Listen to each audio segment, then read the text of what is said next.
Online छात्र मुझे सुन पा रहे? समय हो गया? चलिए, कोई डाउट, हम जो बात कर रहे थे उसमें कोई डाउट हो तो पूछें।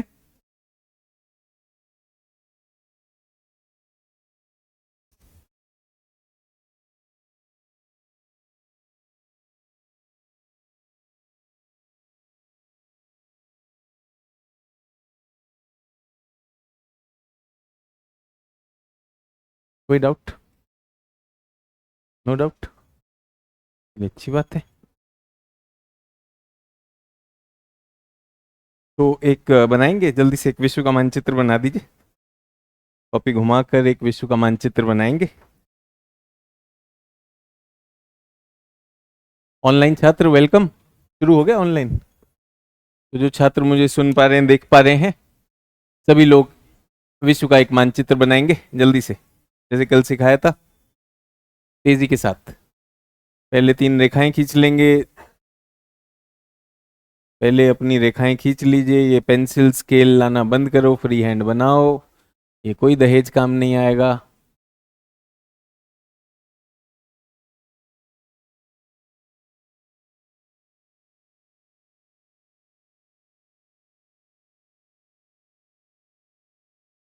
Good evening to all. Shyamlal Meena कह रहे हैं सर एनसीईआरटी पढ़ें कि नहीं? बेटा कब तक ये मजाक करते रहोगे? अभी तक इसी में हो। सारे टॉपर्स, सारे शिक्षक कह चुके, ना तो श्यामलाल मीना ने पढ़नी है, बस लगे हाथ प्रश्न पूछ लेगा एनसीईआरटी पढ़ें कि नहीं पढ़ें। अब देखिए इस बार का जो प्रीलिम्स आया उसमें कई कई प्रश्न है कि नहीं, जो भूगोल के एनसीईआरटी से। तो श्यामलाल मीना काहे मजाक उड़वा रहे हो? हम्म। जो बात जग जाहिर है वो ना करके ये दिखा रहे हो कि तुम बहुत सीरियस हो। ऐसा ना करो।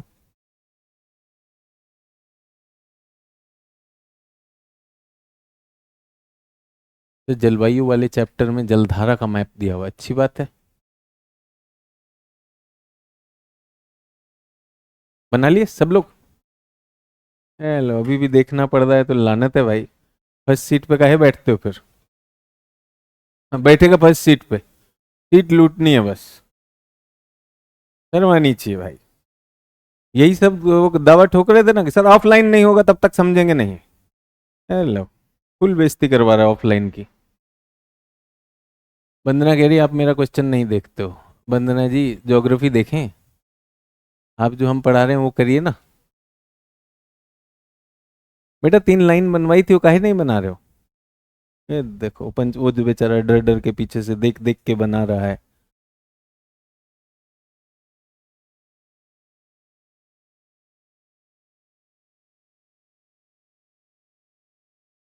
बिटिया एशिया से बड़ा ऑस्ट्रेलिया कैसे हो सकता है?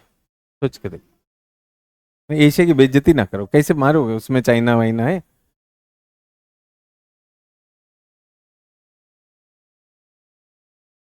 राम जायसवाल कह रहे हैं बार बार क्लास ऑफ हो रहा है। बेटा बाकी लोग का चल रहा है, थोड़ा अपना भी देखिए ना।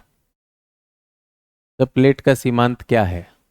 बेटा प्लेट के किनारे को प्लेट का सीमांत कहते हैं, इसलिए वो चाचा जो पूछ रहे थे ना एनसीईआरटी पढ़ना है कि नहीं, इसलिए कहते हैं कि एनसीईआरटी पढ़ लीजिए, अपने आप समझ आएगा। थोड़ा सा भाषा हिंदी में देनी है परीक्षा तो अच्छा रहेगा ना।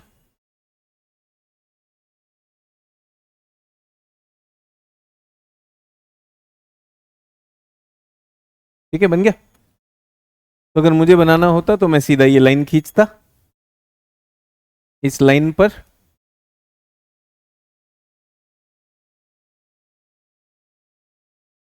उत्तर अमेरिका। और क्योंकि मुझे अब ज़रूरत नहीं है उन सब रेखाओं की, तो मैं उसके बिना भी चला सकता हूं, लेकिन आपको अगर चाहिए तो वो रेखा आपको ज़रूर बनानी चाहिए।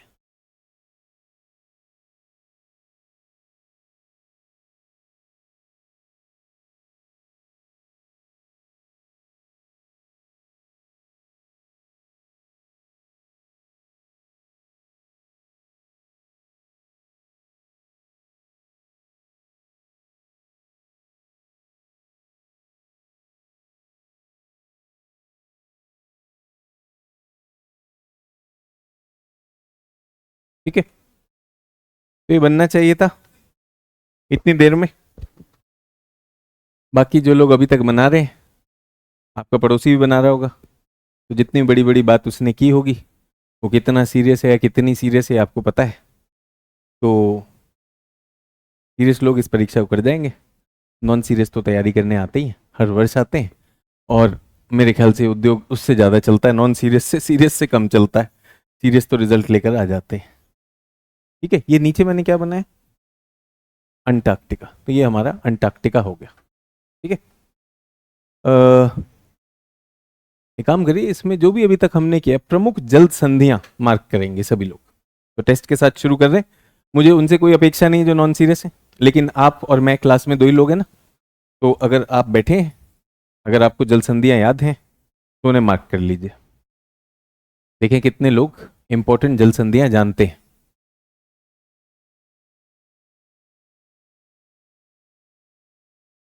जो भी बच्चे लेट ज्वाइन किए बेटा, अभी क्लास बहुत आगे आ गई, आपसे रिक्वेस्ट है पीछे की क्लास करिएगा।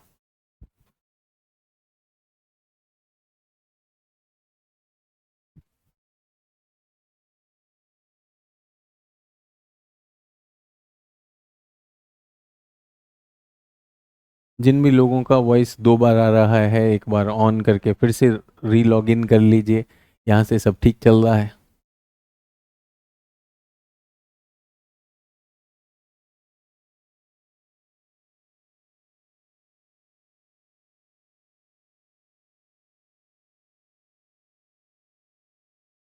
अनाउंसमेंट में जो लिंक दिया है वो ओपन नहीं हो रहा, कौन सी अनाउंसमेंट कह रहे हैं बेटा, वो लिख दीजिए। सर सबका ही स्क्रीन ऑफ हो रहा है बार बार, ऐसा है क्या भाई, क्या आप सबका स्क्रीन बार बार ऑफ हो रहा है? दोनों बैच में जल्दी से बताएंगे।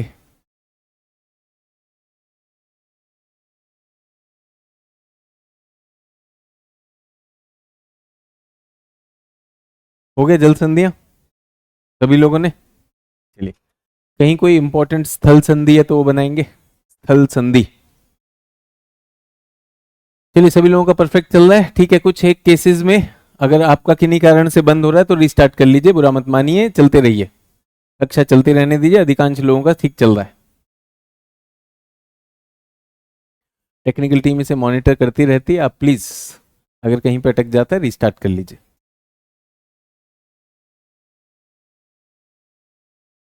स्थल संधियां भी है कहीं पर? कहां पर है? पनामा, बस पनामा? सुएज तो स्थल संधि तो नहीं है। कील कनाल भी भाई, आपसे नहर तो पूछा नहीं हमने, तो स्थल संधि पूछा है, तो जबरदस्ती नहर क्यों कह रहे हैं भाई? जो प्रश्न पूछा जाएगा उसी का उत्तर देंगे ना। स्थल संधि क्या करती है, दो भूखंडों को जोड़ती है। तो ये एक भूखंड है, क्या है, ये एक भूखंड है, दिख रहा है जो काला मैंने किया, और ये भी एक भूखंड है। ये एशिया का, ये जो है यहां पर आपका म्यांमार आता है, म्यांमार, थाईलैंड, लाओस, कंबोडिया, इसको इंडो चाइना प्रायद्वीप कहते हैं। क्या कहते हैं? Indo China. और ये जो छोटा सा हिस्सा है इसको कहते हैं मलय प्रायद्वीप। थोड़ा बड़ा करके दिखा दूं तो ये ऐसे बनता है, ये इसको कहते हैं इंडो चाइना प्रायद्वीप। इंडो चाइना, ना इंडिया है इसमें ना चाइना है, बट नाम इसका क्या है, इंडो चाइना प्रायद्वीप। और ये जो थोड़ा सा हिस्सा इसे क्या कहते हैं, मलय प्रायद्वीप। देखिए जरा, दिखाई दे रहा है ये प्रायद्वीप एटलस में या नहीं? एटलस में कुछ ऐसा दिखाई दे रहा है, विश्व के मानचित्र में दिखाई दे जाएगा, भारत के पूर्व में दिखाई दे रहा है वो हिस्सा, विश्व के मानचित्र में दिखाई दिया ये। भौतिक मानचित्र में देखिए, जब प्रायद्वीप देख रहे होते हैं तो भौतिक मानचित्र देखते हैं, ठीक है। अच्छा यार, ये जितना भी है ना, कौन कौन फिलहाल में बैच ज्वाइन किए, जो करंट अफेयर्स की बात करें, इन्हें डिलीट कर दो ताकि ये खत्म ही हो जाए काम। बेटा पढ़ाई के लिए आए हो, पढ़ाई कर लो। अब ये बताइए, क्या ये एक स्थल संधि होगी कि नहीं होगी? ये स्थल संधि होगी जो मैंने हाईलाइट किया है, जो एरो बनाया है, होगी? कितने लोगों को ये, पहले तो जल्दी से बताइए, ये दोनों मिले या नहीं मिले? यहां पर है सुमात्रा, यहां सुमात्रा द्वीप है, यहां पर जावा द्वीप है, जावा द्वीप, जावा और सुमात्रा मिला। मिला या नहीं मिला? अब एक काम करना है, अब एशिया का मानचित्र खोल के देखिए, मजा आएगा, ये सब बड़ा दिखेगा।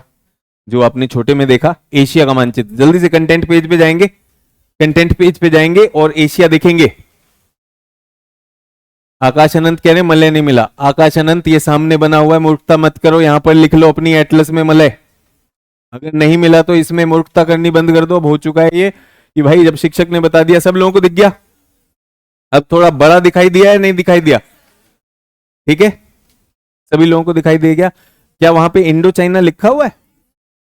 इंडो चाइना प्रायद्वीप लिखा हुआ है, और छोटा सा हिस्सा जो है मलेशिया है, तो वहां पे मलय लिखा हुआ है, ऑक्सफोर्ड में लिखा हुआ। आपसे रिक्वेस्ट है कि एक और एटलस ले लेंगे, वो आप लेने नहीं वाले, आपको लगता है उसमें पैसा बर्बाद हो जाएगा।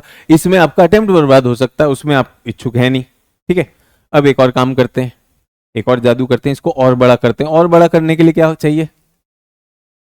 मानचित्र फिर पलट दो, दक्षिण पूर्वी एशिया। फिर से कंटेंट पेज पे जाएंगे, तो कितने लोगों को समझ में आया कि एटलस में जूम कैसे करते हैं? पहले विश्व में देखो, फिर महाद्वीप पे देखो, फिर महाद्वीप के भी टुकड़े को। दक्षिण पूर्वी एशिया है, साउथ ईस्ट एशिया है, देखिए जरा पेज पे आ जाइए, दक्षिण पूर्वी एशिया। अब जरा इसमें देखिए मलय दिख रहा है कि नहीं? अरे ये तो बहुत ही बड़ा हो गया सर, अब तो समझ ही नहीं आ रहा कौन सा दिख रहा था, है कि नहीं? अब सब फंस गए, इतना बड़ा तो सोचे ही नहीं थे सर। मिला कि नहीं? अखिल गुप्ता कह रहा पिछला लेक्चर कैसे देख सकते हैं? अखिल Gupta ji welcome to KGS. एक ऐप है, उस ऐप में लेक्चर्स क्रमवार तरीके से होते हैं, उन पे जाना है सर और उनको प्ले क्लिक करना है। आशा है अखिल गुप्ता जी आपको समझ आ गया होगा पिछला लेक्चर कैसे देखते हैं। मिला कि नहीं मिला? मिल गया? पड़ोसी से पूछ लो, हमको पता है अभी जूम हो गया, जूम में सबके होश उड़ गए हैं भाई, इतना बड़ा नहीं देखे थे। क्लियर हुआ कि नहीं हुआ? मलय प्रायद्वीप है। यूपीएससी ने प्रश्न पूछा, यूपीएससी ने प्रश्न पूछा कि अभी अभी अगर हिंद महासागर, यहां पे हिंद महासागर है, चेक करिए, यहां पे हिंद महासागर है, तो जहां मैंने क्वेश्चन मार्क लगाया वहां कौन सा सागर है? चेक करके बताएंगे। अंडमान सागर। क्या मैं सही देख रहा हूं? अंडमान सागर। और जब आप अंडमान सागर कहते हैं तो मुझे भी पता चलता है कि आपने एटलस का सही पेज खोला हुआ है। ठीक है, अब इसके इधर आ जाते हैं, यहां पर कौन सी है खाड़ी? थाईलैंड की खाड़ी। ये भी आपको मिल गया, थाईलैंड की खाड़ी। अच्छा, यहां पे क्या है? प्रशांत महासागर। क्या मैं कह सकता हूं? तो प्रशांत महासागर से अगर हिंद महासागर में घुसना है तो यहां पर बच्चों बहुत सारे द्वीप आते हैं, और इन द्वीपों को पार करते करते, इन द्वीपों को पार करते करते आप इस संकरे रास्ते से निकलकर यहां आते हैं। ठीक है, ये जो संकरा रास्ता है ये एक जलसंधि है। कोई नाम बताएगा मुझे? चेक करके, चेक करके। मलक्का जलसंधि मिल गई, बहुत अहम जलसंधि है भाई, जो हमने बात की, जहां भी मैंने बात की जलसंधियों की, ये सबसे अहम जलसंधि है। पूर्वी एशिया को एशिया से वेस्ट से जोड़ेगी, इसका नाम क्या है? मलक्का जल संधि। कौन से दो देशों के बीच में है? अब ये आपको मुझे बताना है। मलेशिया और, देखकर देखकर देखकर, मलेशिया और इंडोनेशिया। बेटा मुझे मत देखो, एटलस देखो। ऐसे कुछ शर्मीले नौजवान आए हुए, अगर ज्योग्राफी के लिए आए हो तो एटलस देख लो, और अगर उनके लिए आए हो तो फिर इतनी दूर क्यों बैठे हो उनसे? जरा बात कर लो यार, हौसला दिखाओ, कुछ तो बने, नौकरी नहीं छोकरी तो मिले। बताओ यार, पैसा भी बर्बाद कर रहा है, समय भी बर्बाद कर रहा है, मुझे देख रहा है मुस्कुरा मुस्कुरा के। मेरी मैडम मुझे देख लेती मुस्कुरा के, मैं हैप्पी हूं, तुम ना देखो। हाँ, टेंशन दे रहा है। अंडमान सागर, और अभी ऊपर क्या है? ऊपर मलेशिया, नीचे इंडोनेशिया। समझ में आया मलय प्रायद्वीप क्यों कहा गया? क्योंकि मलेशिया का है। ठीक है, यहां तक आ गया। अब यूपीएससी ने एक प्रश्न पूछा कि यहां पर एक सागर है जिसका नाम है दक्षिण चीन सागर। दक्षिण चीन सागर से, दक्षिण चीन सागर से हिंद महासागर आने के लिए, हिंद महासागर आने के लिए क्या एक नहर खोदी जाए? नहर खोदी जाए, कहां पे खोदेंगे? नहर खोदी जाए, तो क्या एक छोटा रास्ता हो सकता है कि नहीं? वो नहर एक स्थल संधि पर खुदेगी। स्थल संधि का नाम क्या है? क्रा स्थल संधि। क्या लिखा हुआ है आपके एटलस में क्रा? अगर लिखा है तो ठीक है, क्रा इस्थमस। अगर नहीं लिखा है, कुछ छात्र कहेंगे सर मेरी एटलस में नहीं लिखा, अब आपको दिख गया, इसका नाम क्या है? क्रा। ये बताओ, ये जो क्रा का इस्थमस है उसी में देश बताओ, इसमें कौन से देश आते हैं क्रा के इस्थमस में? जल्दी देख के बताइए, क्या देशों की सीमा दिखाई दे रही है? कौन सा देश है? म्यांमार कैसे हो सकता है बेटा? नशे में मत रहो, म्यांमार की सीमा होगी। क्या अंतरराष्ट्रीय सीमा होती है देश की? सर ये तो पता नहीं अंतरराष्ट्रीय सीमा कैसे दिखाई देगी। अरे कौन सा है? थाईलैंड। थाईलैंड है कि नहीं? इसके उत्तरी भाग में थाईलैंड है और जो दक्षिणी भाग है वो मलेशिया। तो दो देशों में बटा हुआ है क्रा का इस्थमस। मिला या नहीं मिला? बेटा पड़ोसी से पूछ लो, बेकार में पीएचडी बन के मत दिखाओ ऐसे, मतलब एकदम गंभीर हो गए। ऐसा बहुत ज्यादा हुआ नहीं, मैप देख रहे हैं, पड़ोसी से पूछ लो जल्दी से। इस्थमस ऑफ क्रा है। इस्थमस ऑफ क्रा में अगर अगर एक नहर खोदी जाए तो क्या मलक्का की जगह शॉर्टकट बन सकता है कि नहीं? जल्दी से पूछ लो, जिसको मिल गया है मिल गया है, नहीं तो देख सकते हैं। ठीक है, मिल गया। तो अब यूपीएससी ने बहुत सिंपल प्रश्न पूछा कि निम्नलिखित कथनों पर विचार करें, और कथन यह था कि अगर दक्षिण चीन सागर से हिंद महासागर आना हो तो इस्थमस ऑफ क्रा से अगर एक नहर बना दी जाए तो शॉर्टकट बनेगी। अब छात्र को पता ही नहीं करा कहां पर है, तो फंस जाएगा कि नहीं फंस जाएगा? तो आप लोगों को जब मैं इस्थमस की बात करता हूं तो आप लोग एक ही बात करते हो कि वो पनामा का इस्थमस है। क्या मैंने आपको एक और इस्थमस दिखा दिया? ये इस्थमस किसको जोड़ता है? ये जोड़ता है इंडो चाइना प्रायद्वीप, वो भी एक प्रायद्वीप है और ये भी एक प्रायद्वीप है, इन दोनों को जोड़ता है। क्रा का जो हिस्सा है, सर वहां डमरू मध्य लिखा है। बेटा एक होता है, बचपन में मुझे सिखाया था कि सूर्य के पर्यायवाची आदित्य भी है, होता है, भास्कर भी है, ऐसा है। तो अगर मैं आपको कहूं सूर्य की तरफ देखें और मैं कहूं आदित्य की तरफ देखें तो बात तो एक ही है कि नहीं? होता सर वहां डमरू मध्य लिखा है, तो तुम क्या सोचे वहां डमरू बज रहा है? जल डमरू स्थल डमरू बताएं कि नहीं बताएं? तो इस तरह की मूर्खता मत करें प्लीज। अब फिर वो एक छात्र पूछता है सर एनसीईआरटी पढ़नी क्या? वही इसीलिए तो है ताकि भाषा तो आए, हिंदी में करेंगे तो हिंदी भाषा होनी चाहिए कि नहीं? तो ये क्या हो गया? ये इस्थमस ऑफ क्रा है। कितने देश हैं इस पर? दो देश हैं, मलेशिया इंडोनेशिया। क्या आपको देश दिखे या नहीं दिखे? दिख गए? आपको कहां पर दिखा बिटिया? हाँ, यहां पर देश की सीमा होती है क्या? देश की सीमा राजनीतिक पे भी मिल जाएगी, इसी के पास में। ये तो एशिया के मानचित्र पे चले गए ना बेटा, उसी में देश की सीमा भी होती है। जरा देखिए देश की सीमा का रंग क्या है? सीमा रेखा दिखाई देती है अंतरराष्ट्रीय। उमरान रहमान कह रहे हैं हमें नहीं मिल रहा। बेटा ये छाप लो, एज ए ड्राइंग बना लो। कई बार ऐसा भी होता है ना, काला अक्षर भैंस बराबर, तो ये बना लो, तुम्हारे लिए नोट्स हो गए। तुम्हें तो वैसे भी नोट्स लेना था। ठीक है, सभी लोग क्लियर हो गए? तो पहला तो ये इसका मतलब करा हुआ। इस तरह की चीजें जरूरी हैं, इंपॉर्टेंट है। जब आपने ये मानचित्र बनाया तो इस मानचित्र में निश्चित रूप से आपने कौन सी जल संधि लिखी है? कौन सी है? बेरिंग जल संधि। यहां पर कौन सी है? डेविस जल संधि। यहां पर क्या है? ड्रेक्स पैसेज। और इसके अंदर क्या है? मैगेलन जल संधि। यहां पर क्या है? जिब्राल्टर जल संधि। ऊपर डोवर भी मिली आपको, है ना? डोवर भी मिली आपको। यहां भी कुछ मिली, डेनमार्क वाली स्कागेराक। फिर आप यहां नहर से निकले, लेकिन यहां पर अब आप यहां पर हैं और आप इस अहम उसमें घुसे हैं। तो ये क्या है? मलक्का। मलक्का के ऊपर मलय प्रायद्वीप समझ में आ गया, और इंडो चाइना भी समझ में आ गया, और यहां पर ये सारी चीजें। ठीक है, एक हमने यहां पर भी किया, ये हमारा द्वीप, और यहां पर भी हमने कुछ किए थे कि नहीं किए थे?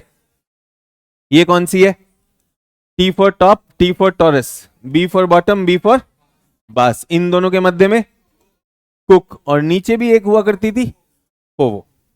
बार बार जब हम उसको दोहराएंगे, पहली बार जब सुना था तब लगा कैसे याद रहेगा, पर अब तो हम उसमें कई बार जा चुके। धीरे धीरे जैसे जैसे हम जिन जल संधियों में जाएंगे, क्योंकि आपने चित्रण किया है, वो दिमाग में छपता चला जाएगा। लेकिन ये जरूर समझना है कि जब ऐसी चीजों का नाम लिया जाएगा, ऐसी चीजों का कि भाई इस्थमस बताइए, तो इस्थमस आपको पता होना चाहिए। एक इस्थमस पनामा का हुआ, ये इस्थमस किसका हुआ? क्राका हो गया। ठीक है, अब मेरा काम है आपको हर तरह के प्रश्न बताना, तो मैं आपको जगह जगह पे महासागर बताता हूँ, छोटी छोटी खाड़ियां बनाता हूँ, उस पे नदियां जो जाती हैं वो बताता हूँ। अब मैंने ये बताया कि वो ये भी पूछ सकता है कहाँ से नहर बन सकती है, तो क्या इंपॉर्टेंट हो जाता है छोटे छोटे सागरों को समझना जानना? एशिया में बहुत सारे हैं, इसलिए हर एक महाद्वीप का अलग तरह का क्वेश्चन होता है कि नहीं होता? तो एशिया में बहुत सारे हैं, छोटे छोटे सागर हैं, इसलिए हम उन सबको करने वाले। तो ये हुआ पहली चीज। दूसरी चीज सभी लोग ध्यान दीजिएगा।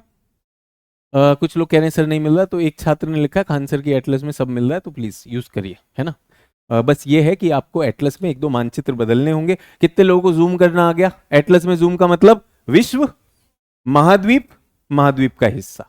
जितना जूम करते जाओगे उतना बड़ा दिखता जाएगा। जैसे ही आपको लगे यार मुझे मिल नहीं रहा है, तो समझ लो कि आपने जूम नहीं किया। जूम का मतलब छोटा छोटा। ऐसे ही भारत में भी होता है, पूरा भारत का मानचित्र, फिर उत्तर भारत का मानचित्र, फिर हिमाचल प्रदेश का मानचित्र। आप जितना उसको खोलते जाएंगे उतना बड़ा आपको दिखाई देगा। ठीक है। तो क्लास चल रही है फिर भी स्क्रीन ऑफ हो जाता है, बताओ कैसे करें? आरती बिटिया एक बार फिर से रिस्टार्ट कर लीजिए, है ना। यहां तक आ गए? अब समुद्र है, समुद्र है। आप यूं समझिए सभी लोग कि ये क्लास है पानी से भरी हुई, क्लास पानी से भरी हुई है। तो समुद्र पृथ्वी का एक बहुत बड़ा तालाब मान सकते हैं। पृथ्वी की सतह का 70% भाग जो है तालाब है, उसमें पानी भरा हुआ। तो पानी भरा हुआ है, जब तक उस पानी को हिलाया ना जाए तो पानी स्थिर रहेगा कि नहीं रहेगा? क्या उस पानी को हिला सकते हैं? कई चीजों से हिलाया जा सकता है। मान लीजिए अगर उस पर तेज हवा बहने लगे, तेज हवा बहने लगे, तो क्या पानी भी हवा के साथ घर्षण की वजह से उस दिशा में चलने लगेगा कि नहीं? ठीक है।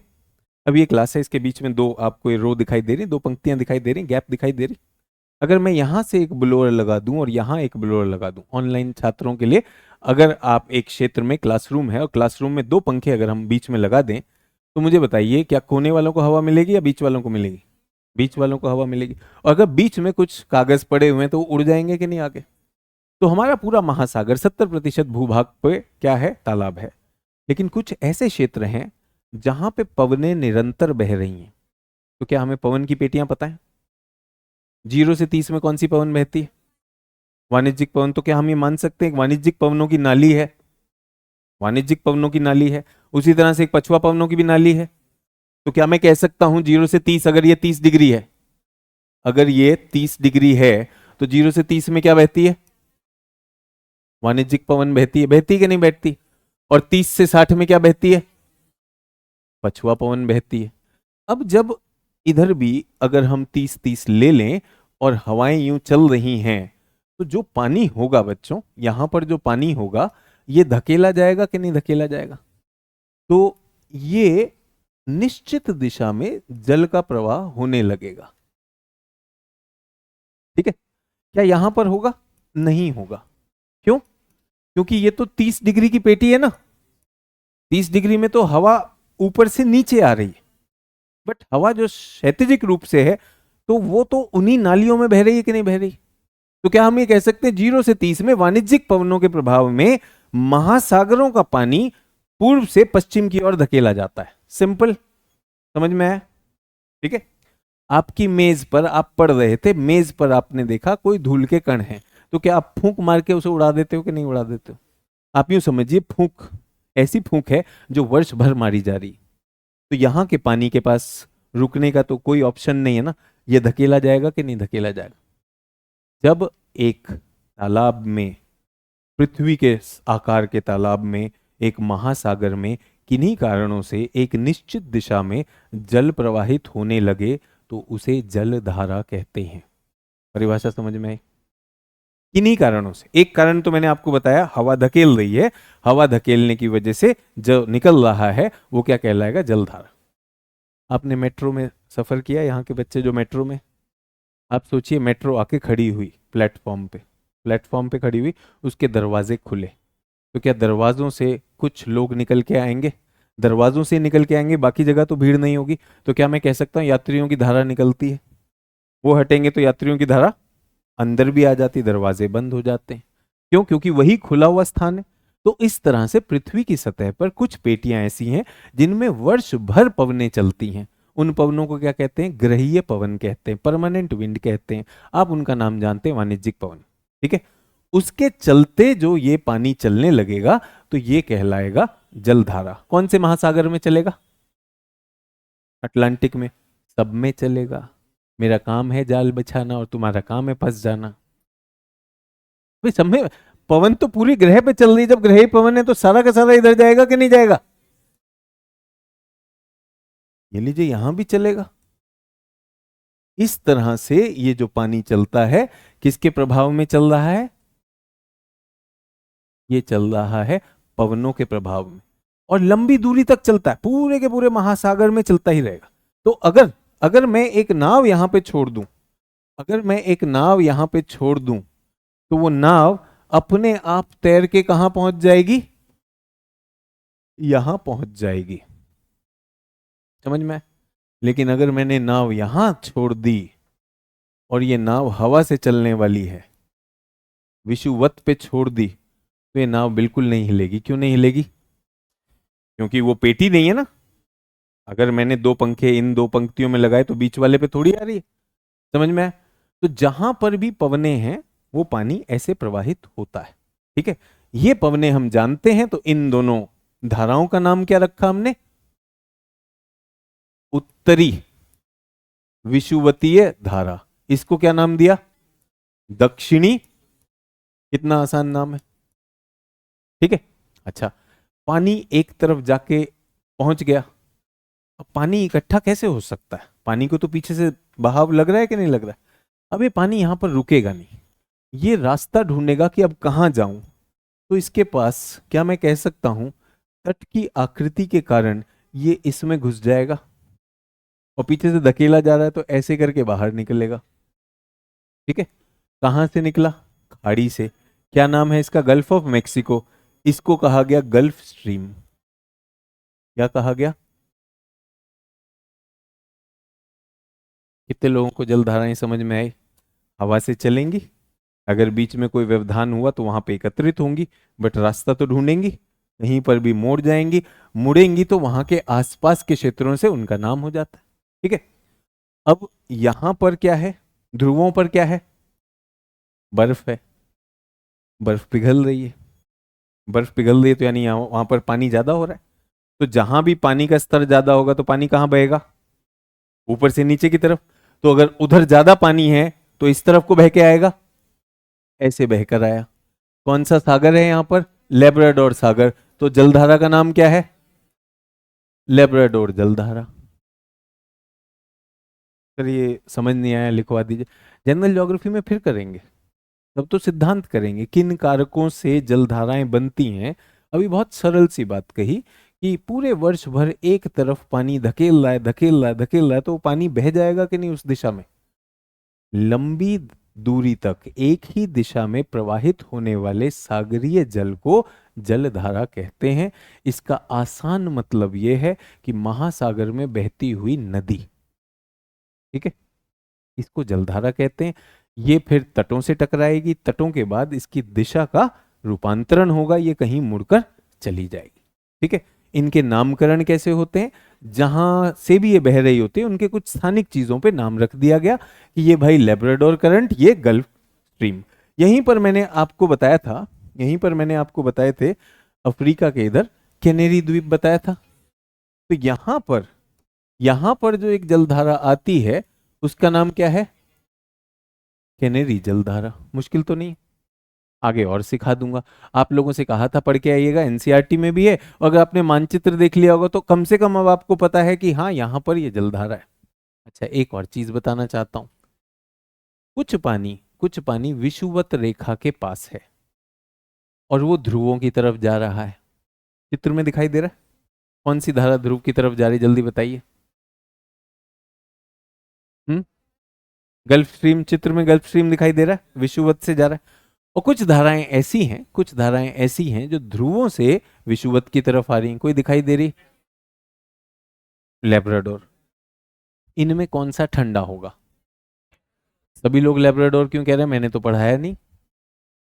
तो दिमाग है आपके पास, लॉजिक लगा रहे हो सर, बर्फ से पिघल गया है तो वो ठंडा होगा, विषुवत गर्म है, तो क्या उबलता हुआ होगा जैसे अरस्तु बोल के गया था? नहीं, उबलता नहीं सर, सापेक्षिक रूप में। वहां का होगा 1-2 डिग्री सेल्सियस का, यहां का होगा 20-22 डिग्री सेल्सियस का। ठीक है, जैसे जैसे ये विषुवतीय पानी उधर जाएगा उत्तर में तो वो ठंडा होता जाएगा। 20-22 घट के क्या होगा? 16, 16 के बाद 18, 15, 14। लेकिन वहां पे पानी कैसा है? 2, 3, 4, 6। तो जब भी ये वहां भी जाएगा तो वहां के सापेक्ष में तो गर्म होगा। तो जब भी आपकी धारा का पानी, जब भी आपकी धारा का पानी आसपास के पानी से गर्म है, वो धारा क्या कहलाती है? गर्म जल धारा। तो हमारी गल्फ स्ट्रीम, इसे मैं थोड़ा सा रंग बदल देता हूं, ये गर्माहट लेकर जा रही है। यहां पर क्या बह रही हैं? गर्म जलधाराएं बह रही हैं। ठीक है, गर्म जलधाराएं बह रही। अगर ये यहां पर आएंगी तो नॉर्वे के तट पर, नॉर्वे के तट पर, ब्रिटेन के तट पर ज्यादा नमी लाएंगी कि नहीं लाएंगी? तो यहां पे वर्षा होगी कि नहीं होगी? सोच के देखिए, अगर गर्माहट होगी तो नमी आएगी कि नहीं आएगी? अब इसका विपरीत देख लेते हैं। इसका विपरीत क्या है? भाई ये एकदम ठंडा बर्फीला पानी लेकर आ रहा है, एकदम बर्फीला पानी लेकर आ रहा है। तो वैसे ही ठंडा था, समुद्र के ऊपर थोड़ी वाष्पीकरण होनी चाहिए कि नहीं होनी चाहिए? तो हम ये मानते हैं कि समुद्र जो है नमी लेकर आते हैं, लेकिन चिलचिलाती ठंडे पानी की जो जो समुद्र है, क्या उसमें वाष्पीकरण ज्यादा होगा कम होगा? कम होगा। तो क्या मैं कह सकता हूं एक ही अक्षांश, क्या हम ये एक ही अक्षांश पे है कि नहीं? एक ही अक्षांश पे x और y में नमी की मात्रा बदल जाएगी। बदल जाएगी। कहां पे नमी ज्यादा है? सोच के बताइए, कहां पे नमी ज्यादा है? सभी लोग बताएंगे x पे ज्यादा है। क्यों ज्यादा है? तो गर्म पानी है, वाष्पित हो। गर्म का मतलब उबलता हुआ पानी नहीं, गर्म का मतलब यहां 10 डिग्री तो आसपास 2 डिग्री, तो 10 डिग्री भी ठंडा ही होता है। आपको और मैं, अगर मैं आपको 10 डिग्री का पानी से नहाने को कह दूं, आप कहेंगे सर ठंड में मार डाला, लेकिन उसके आसपास तो वो गर्म है कि नहीं? तो ये ज्यादा वो देगा। और वहां वाला क्या देगा? वहां ठंडा करेगा। तो यहां पर अगर वर्षा होगी वाई पे तो वर्षा कम होगी, पहली बात। दूसरी बात, लॉजिक से बता रहा हूं, अगर ना समझ में आए तो हाथ खड़ा कर लेना। वर्षा एक तो कम होगी क्योंकि हवा में नमी नहीं है, नमी नहीं है तो बादल नहीं बनेंगे, बादल नहीं बनेंगे। अब जब बादल बने भी तो जब वो वर्षा गिरेगी तो पानी की बूंद नहीं गिरेगी, उसकी जगह क्या होगा? हिम गिरेगा। क्या गिरेगी? स्नोफॉल। पानी की बूंद से प्यास मिट सकती है। चुल्लू भर पानी लीजिए, चुल्लू बनाइए, उसमें पानी गिर रहा है, पी जाइए। बर्फ इकट्ठी कर लीजिए, प्यास नहीं बुझेगी। तो बर्फ में भी नमी कम होती है। तो यहां पर और यहां पर सेम अक्षांश पे होने के बावजूद क्या जलधाराओं के प्रभाव की वजह से नमी बदल सकती कि नहीं बदल सकती? यूपीएससी जब छात्र ने पूछा कि सर एनसीईआरटी पढ़नी या नहीं पढ़नी, तो इस सारे सिद्धांत को यूपीएससी एनसीईआरटी बहुत अच्छे से समझाती है। और यूपीएससी एक कथन कर लेगा, वो कहेगा कि अक्षांश समान होने के बावजूद भी, अक्षांश समान होने के बावजूद भी पूर्वी या उत्तर पूर्वी उत्तर अमेरिका और उत्तर पश्चिमी यूरोप की जलवायु भिन्न है। भिन्न है। ये भिन्नता, ए असर्शन आता है, दूसरा कथन क्या होगा? ये भिन्नता गर्म व ठंडी जलधाराओं की वजह से। पूछेगा ए और बी दोनों स्टेटमेंट सही हैं, एक स्टेटमेंट सही एक गलत, एक सही ये दूसरा उसका कारण, ऐसे ही पूछता है कि नहीं असर्शन रीजनिंग। इस तरह से प्रश्न बन जाता है, सरल प्रश्न है। अच्छा, एक और प्रश्न पूछा उसने, एक और प्रश्न पूछा कि हमने आर्थिक जीवन रेखा एक नदी को कहा था उत्तर अमेरिका में, कौन सी नदी थी? यहां पर है सेंट लॉरेंस। और कोला प्रायद्वीप पर हमने एक शहर बताया था, पोर्ट बताया था, रशिया का मुरमांस्क। मुरमांस्क, ठीक है। सेंट लॉरेंस में जहाज चलते हैं, पानी के जहाज जाते हैं, क्यों? यातायात करते हैं। तो उनका यह प्रश्न है, यूपीएससी का यह प्रश्न है कि समान अक्षांश होने के बावजूद सेंट लॉरेंस नदी साल में 4 महीने बंद कर दी जाती है। क्योंकि वो बर्फ जम जाती वहां। जबकि मुर्मांस्क मुर्मांस्क आर्कटिक वृत्त के पास होने के बावजूद भी 12 महीने तक यातायात के लिए खुला रहता है। कारण बताएं। कितने लोगों को कारण पता चल गया? सिंपल। चित्र बनाया, हमें दिखाई दे गया कि वहां पर कोई चीज ऐसी होगी जो गर्माहट लेकर आ रही है। तो क्या गर्माहट लेकर आ रहा है? नॉर्वेजियन। वहां पर ये, तो ये ठंडा जल क्या करता है? ठंडा जल ठंडक लाता है, तापमान को गिराता है। तापमान गिराने के बाद क्या करता है? आर्द्रता को भी कम कर देता है, क्योंकि ठंडे उसमें नमी कम हो जाती है। समझ में आ गया? इसी सिद्धांत पे एक प्रश्न, दो प्रश्न, तीन प्रश्न, कई प्रश्न आते हैं। तो पहला तो ये हुआ कि जलधाराएं क्या होती हैं, ये समझ में आया। जलधाराओं पे लिखना क्या है वो अलग बात है, वो बाद में लिख देंगे, बट ये आपको बनाना आना चाहिए। तो मैं चाहता हूं पहले तो ये बना लीजिए जितना मैंने बनाया, फिर उसके बाद कुछ लिखवा भी देंगे।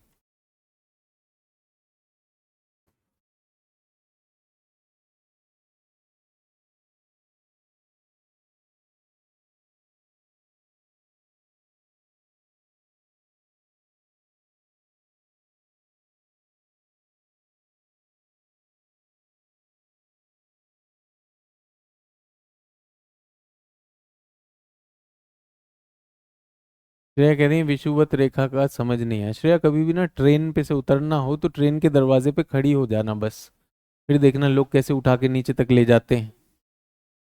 जो तुम्हें अनुभव होगा ना, उसी वजह से पानी को अनुभव होता है, पानी चलने लगता है।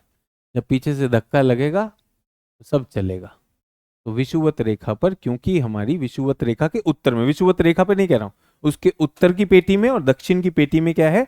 हवाओं के द्वारा धकेले जाने से पानी एक निश्चित दिशा में बहने लगता है। सर आप कौन से बुक से पढ़ाते हैं? एनसीईआरटी बेटा, एनसीईआरटी। मुझे कोई टेंशन नहीं बताने में। सर एनसीईआरटी से पढ़ाते हैं, फिर तो मैं ही मास्टर बन जाऊँ। हाँ हाँ, आप ही बन जाएंगे, कोई टेंशन। सर एनसीईआरटी में कौन सा चैप्टर? क्या रोशनी, ना नौमन तेल होगा ना राधा नाचेगी। चैप्टर चैप्टर खेल रही हो, खोलोगी तो दिख जाएगा महासागर।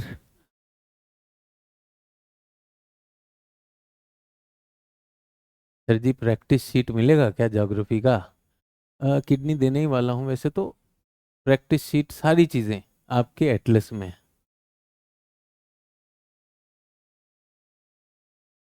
सर नया अपडेट सही, बस वीडियो स्पीड का ऑप्शन भी बोल दीजिए। टेक्निकल टीम को मैंने बोल दिया, और बताइए।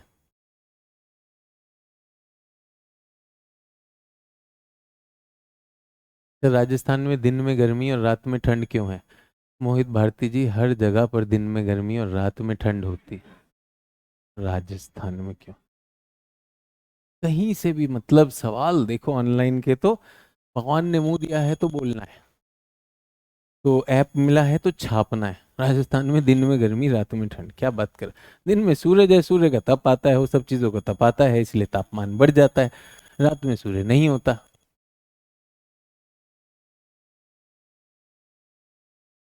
तो स्क्रीन ब्लर है बेटा, ब्लर नहीं है, आपको एक बार रिफ्रेश करना होगा।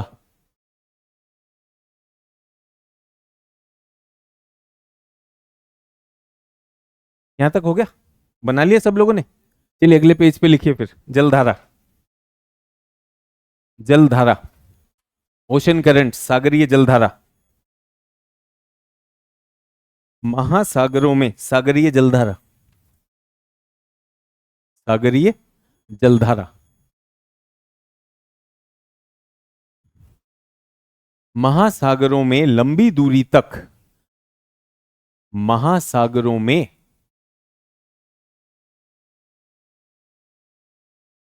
लंबी दूरी तक सुनिश्चित दिशा में, महासागरों में लंबी दूरी तक सुनिश्चित दिशा में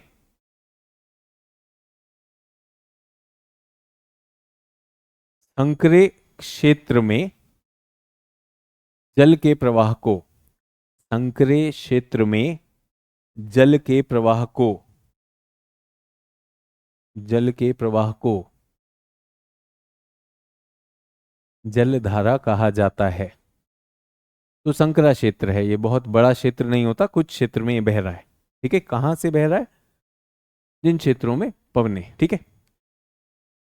जलधाराओं के निर्माण के पीछे, जलधाराओं के निर्माण के पीछे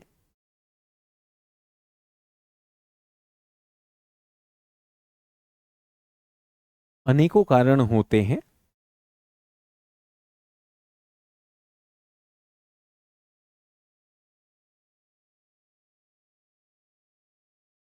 जलधारा के निर्माण के पीछे अनेकों कारण होते हैं, जिनमें कुछ कारण जिनमें कुछ कारण सागर के बाहर जिनमें कुछ कारण सागर के बाहर ब्रैकेट में लिखेंगे पवन पवन सागर के बाहर के कारण बता रहा हूं, पवन कॉमा दाब पवन दाब कॉमा वर्षण इत्यादि पवन दाब वर्षण इत्यादि। वर्षा से भी बदल सकता है, दाब से भी बदल सकता है, अभी हमने कहा ग्लेशियर के पिघलने से भी, तो पर ये बाहर के इत्यादि ब्रैकेट क्लोज। और हम क्या लिख रहे थे, ये महासागरों के बाहर से होते हैं, ऐसा लिखा था बाहर, और उसमें आपने लिख लिया कुछ कारण महासागरों के अंदर, महासागरों के अंदर। इसमें ब्रैकेट में क्या लिखेंगे, लवणता लवणता कॉमा ताप या तापमान, लवणता तापमान कॉमा घनत्व, ये जल का घनत्व होता है, घनत्व इत्यादि ब्रैकेट क्लोज। महासागरों के अंदर से होते हैं, महासागरों के अंदर से होते हैं, ठीक है। जलधाराओं का वर्गीकरण, जलधाराओं का वर्गीकरण उनकी स्थिति के आधार पर होता है।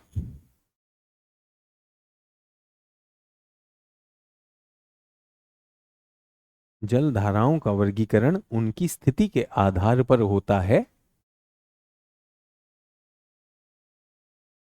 जिसमें दो प्रकार की जलधाराएं होती हैं।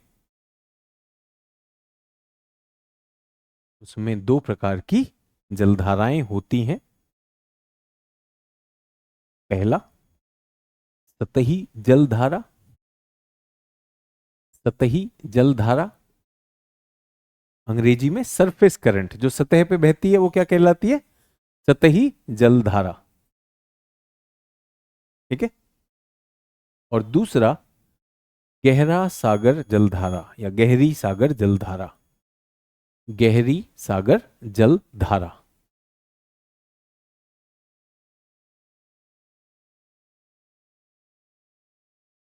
अंसार अहमद ब्रेनस्टॉर्मिंग करिए, इस तरह के प्रश्न फेंकने बंद करिए, मजाक हो जाएगा अगर इसका उत्तर दिया अंसार अहमद मैंने तो। भारतीय इतिहास के निर्माण में भौगोलिक कारकों की भूमिका स्पष्ट करिए, ठीक है। तो मुझे बताइए कि भारत का इतिहास, क्या हिमालय की वजह से बहुत सारे आक्रांताओं को भारत को प्रोटेक्शन मिली है कि नहीं मिली है, तो क्या वो भूगोल में आएगा कि नहीं आएगा। भारत में आपने चोल साम्राज्य में बहुत ज्यादा नौवहन का विकास देखा, क्यों देखा, क्योंकि भारत के पास तट रेखा है, होगा या नहीं होगा। तो बहुत सारी चीजें भी कर सकता हूं। और मैं एक और चीज पूछना चाहता हूं अंसार अहमद के बारे में, कि इसकी भूमिका स्पष्ट करें या स्पष्ट करें, क्या करोगे अंसार भाई, ए करोगे या बी करोगे।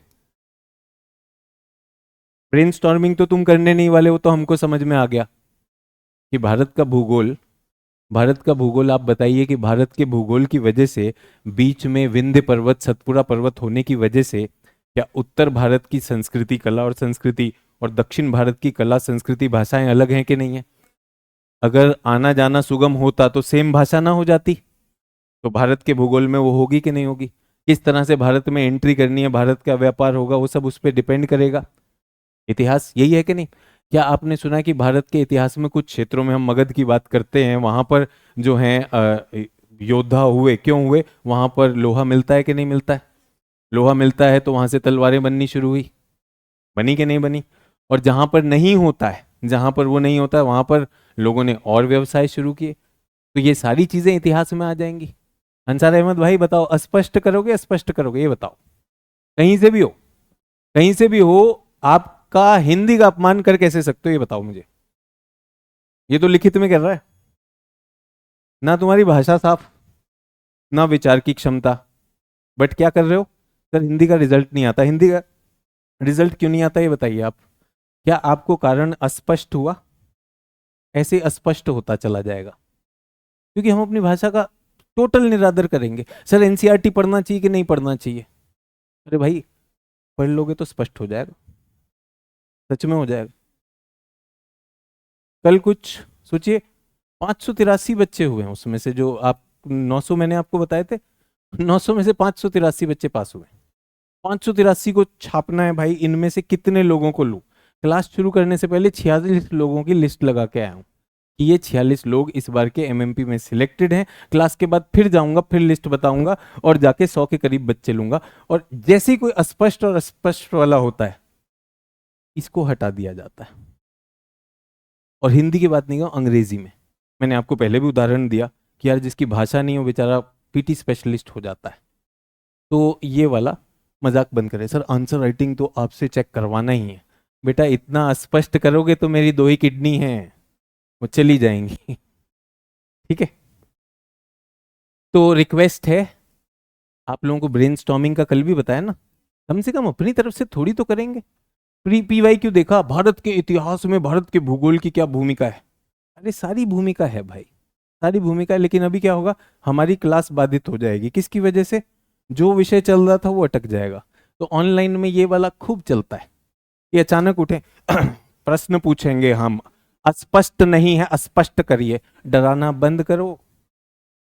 ऐसी कोई गुलामी नहीं लिखवाई मास्टर जी ने अस्पष्ट करने के लिए। अंसार अहमद कह रहे हैं टाइपिंग मिस्टेक। आपको लगता है अस्पष्ट में टाइपिंग मिस्टेक है? चाचा खूब टाइप करते हैं हम, हिंदी में भी अंग्रेजी में भी, इतने मूर्ख नहीं है। हमको भी पता है कि एक वर्ग अस्पष्ट ही बोलता है। तो हम आपसे पूछना चाह रहे हैं कि आप परीक्षा देने वाले हैं, इसे पास करें। आपका अगर कोई आपकी कोई मिस्टेक अगर बता दे तो उसे थोड़े से गरिमा के साथ, भाई मान लीजिए हाँ भाई ये सीखने की नहीं सर, टाइपिंग मिस्टेक, ना ना हमारी गलती भाई, हम फालतू में ले लिए। और सर एक बार चेक कराइए, नो किडनी अवेलेबल है कि नहीं। चलिए, तो हम कहां पर थे, लिखवा दिया आपको। 2 तरह की चीजें। तो मान लीजिए ये महासागर है, और प्लीज रिक्वेस्ट है कि जो टॉपिक चल रहा है उस पर प्रश्न पूछें। अचानक पेट में कब्ज होने की वजह से प्रश्न पैदा ना करें। ये हमारी सागर की एक हमने एक डायग्राम बनाया। यहां पे प्रवाहित होने वाला जो होगा धारा, ये क्या कहलाएगी? सतही जल धारा। इसे कौन चला सकता है? पवन चला देगी, पवन धक्का दे देगी तो चल गई भाई। लेकिन एक बात बताइए, यहां पे इकट्ठा हो जाएगा कि नहीं? यहां पर इकट्ठा होने लगेगा जल, और यहां पर क्या हो जाएगा, यहां पे कम हो जाएगा, यहां पे बढ़ जाएगा। अगर बढ़ेगा पानी, ठीक है, अगर बढ़ेगा पानी, ये मेज है मेरे पास, इस मेज पे मैं किताबें भरता जाता हूं भरता जाता हूं भरता जाता हूं, तो क्या एक बिंदु आएगा कि मेज जो है टूट जाएगी? क्यों टूट जाएगी? जब भार हो रहा है तो पानी का भी तो भार होता है। तो पानी का भार होता है, उठाइए 100 लीटर की बोतल अपने सिर पर, पता चल जाएगा पानी का भार होता है। तो यहां तो कई टन पानी इकट्ठा हो रहा है कि नहीं हो रहा है? तो अब जब ये भारी हो जाएगा तो क्या ये नीचे की तरफ जाने लगेगा कि नहीं? ये नीचे जाने लगेगा। अब जब नीचे पहुंचेगा, नीचे पहुंचेगा तो यहां भी तो एकत्र होगा, तो ये यहां पे चलने लगेगा। ये सागर के तल में चलने लगेगा। इसे क्या कहेंगे? गहरी सागर धारा। गहरी सागर धारा, ठीक है। मान लीजिए यहां का पानी, एज्यूम करते हैं यहां का पानी अगर ठंडा है, ठंडा पानी का घनत्व बढ़ जाएगा, भारी हो जाएगा। या तो पानी की मात्रा बढ़ जाए, या तो पानी की मात्रा बढ़ जाए, या पानी का घनत्व बढ़ जाए। दोनों केस में भारी हो जाएगा, नीचे जाएगा कि नहीं जाएगा? अगर आपको डाउट है तो सरसों का तेल ले लीजिए, पानी ले लीजिए, दोनों को मिला लीजिए, पानी नीचे चला जाएगा, सरसों का तेल ऊपर आ जाएगा। क्यों? जिसका घनत्व ज्यादा है वो नीचे। तो यहां पर कौन सा होगा? ठंडा पानी। यहां पर कौन सा पानी होगा? जिसकी लवणीयता ज्यादा होगी वो नीचे होगा कि नहीं होगा? जिसका घनत्व ज्यादा होगा वो नीचे होगा। सर ये चल क्यों रहा है? अरे भाई ऊपर से धकेला जा रहा है, धकेलते धकेलते धकेलते ऐसे हो जाता है ना। सुनते रेलगाड़ी में जनरल बोगीज कम हो गई हैं, सब एसी ही बना रहे हैं, लेकिन जिन बेचारों के पास टिकट नहीं है वो देखते हैं कि यार अब तो जनरल में ही जाना है और जनरल भरी हुई है, तो फिर कैसे घुसते हैं? एक काम करो, डब्बा के सामने खड़ा हो जाओ, लोग थोड़ा थोड़ा 150 ग्राम धकेल धकेल धकेल धकेल के चढ़ा देंगे कि नहीं चढ़ा देंगे? है कि नहीं? कुछ लोग को याद आ रहा, हाँ यार धकेले तो गए थे, और वो बेचारा पैर नहीं हिला सकते, हाथ नहीं हिला सकते, और सामने वाला अगर महक रहा है तो वो सफर जो चल रहा है वो चल ही रहा है। ऊपर से धकेल रहा धकेल रहा धकेल रहा, तो ये नीचे पानी चलता है, गहरा पानी ऊपर पानी, सतही जल। समझ में आ गया? इतना सिंपल है ज्योग्राफी का सिद्धांत। अब इसको न्यूक्लियर फिजिक्स बनाओ, अस्पष्ट नहीं हो रहा है, अस्पष्ट हो जाएगा अगर आप थोड़ी बार अगर इसके अंदर का भूत निकालेंगे और सिंपल चीज कर लेंगे। ठीक है? और विषय जो पढ़ा रहा हूँ उस पर ध्यान दीजिए, सारी तो कराऊंगा, विश्व भी कराऊंगा, भारत भी कराऊंगा, ये सारी चीजें होनी होनी है। यहां तक क्लियर हो गया? सतही और गहरी। तो हमारी जो एटलस है, एटलस में आपको क्या दिखाता है? सतही। एटलस में हमेशा सतही। तो वो जो आपने वहां पर पढ़ा, आपने पढ़ा यहां पर क्या पढ़ा? गल्फ स्ट्रीम, यहां पढ़ा नॉर्थ अटलांटिक, उत्तरी Atlantic, gulf stream north Atlantic drift होता है, और यहां पे नॉर्वे करंट भी पढ़ा कि नहीं? नॉर्वेजियन। तो ये क्या है? यहीं के लोकल नाम हो जाते हैं। गल्फ से निकला तो गल्फ, उत्तर अटलांटिक में पहुंचा तो उत्तर अटलांटिक, नॉर्वे पहुंचा तो नॉर्वे कर दिया, लेब्राडोर में है तो लेब्राडोर। ये वाला दक्षिण वाला भी तो मुड़ेगा, दक्षिण वाला जब मुड़ता है, क्योंकि ये ब्राजील में है, तो इसे क्या कहते हैं? आशा है आपको समझ में आया होगा। ठीक है? तो ये तो आपने बना भी लिया, आपने कुछ लिख भी लिया, आपका मन है तो आप ये भी बना लीजिए, जल्दी से बना लीजिए। सर इस बार मेरा फर्स्ट अटेम्प्ट था, नहीं निकला, कोई बात नहीं प्रतिभा बेटिया, अगले अटेम्प्ट में जो गलती की है उससे आगे बढ़ जाओ। मैं आप लोगों को बता देना चाहता हूँ, प्रीलिम्स विशेषकर आप लोग, मुझे नहीं पता, आप तो नए बैच हैं, मैंने पुराने बैच से भी आज बात की कि भाई आप तो देख चुके हैं, कुछ एरिया ऐसे हैं जिनमें ऐसे कोई नोट से नहीं आ जाता है, वो डायनामिक है, आपको पढ़ के जाना होता है। भूगोल एक ऐसा एरिया, बढ़िया मजे से उसे कैप्चर किया जा सकता है, तो करना चाहिए। बहुत से छात्र जो मेरे पिछली बार सिलेक्ट हुए, आईपीएस आईआरएस तक हो गए, वो भी प्रीलिम्स में रह गए। और ये इतना क्रूर परीक्षा है, इतनी क्रूर परीक्षा है कि आप भले ही पिछली बार एक रैंक पा गए, इस बार 0 कर सकती है वो अपना पिछला रैंक तो रहेगा, वो तो सेवा में चयनित हो गए, वो तो हो ही गए, बट वो सोच रहे थे कि सेवा में अपना वो बदल लें, अपनी सर्विस बदल लें, तो वो सब 0 कर देती।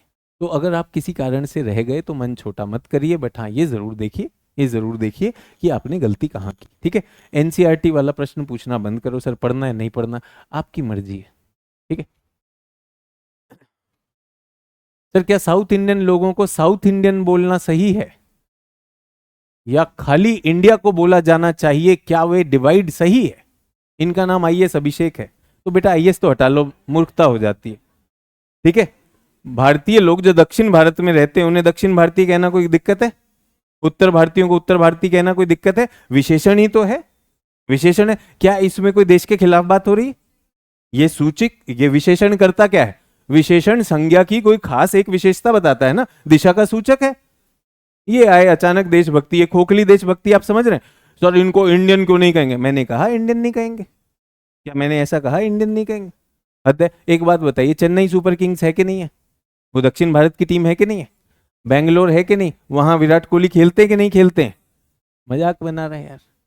अचानक सोचिए, ये पास वास होने नहीं आया है, ये इसको नेता बनना था, नेता बनना था, लगे हाथ नेतागिरी कर गया। सॉरी फिर से ऑफलाइन दे यार, ये चैट हटा दो, ये फालतू वाले ना अस्पष्ट नहीं हो पा रहा है। सर बताइए यहाँ फ्योर्ड नहीं बनेगा? कहाँ बना रहा है? हर जगह फ्योर्ड थोड़ी बन रहा है, जहां देखा पजामा वहां फ्योर्ड बनाने लगा।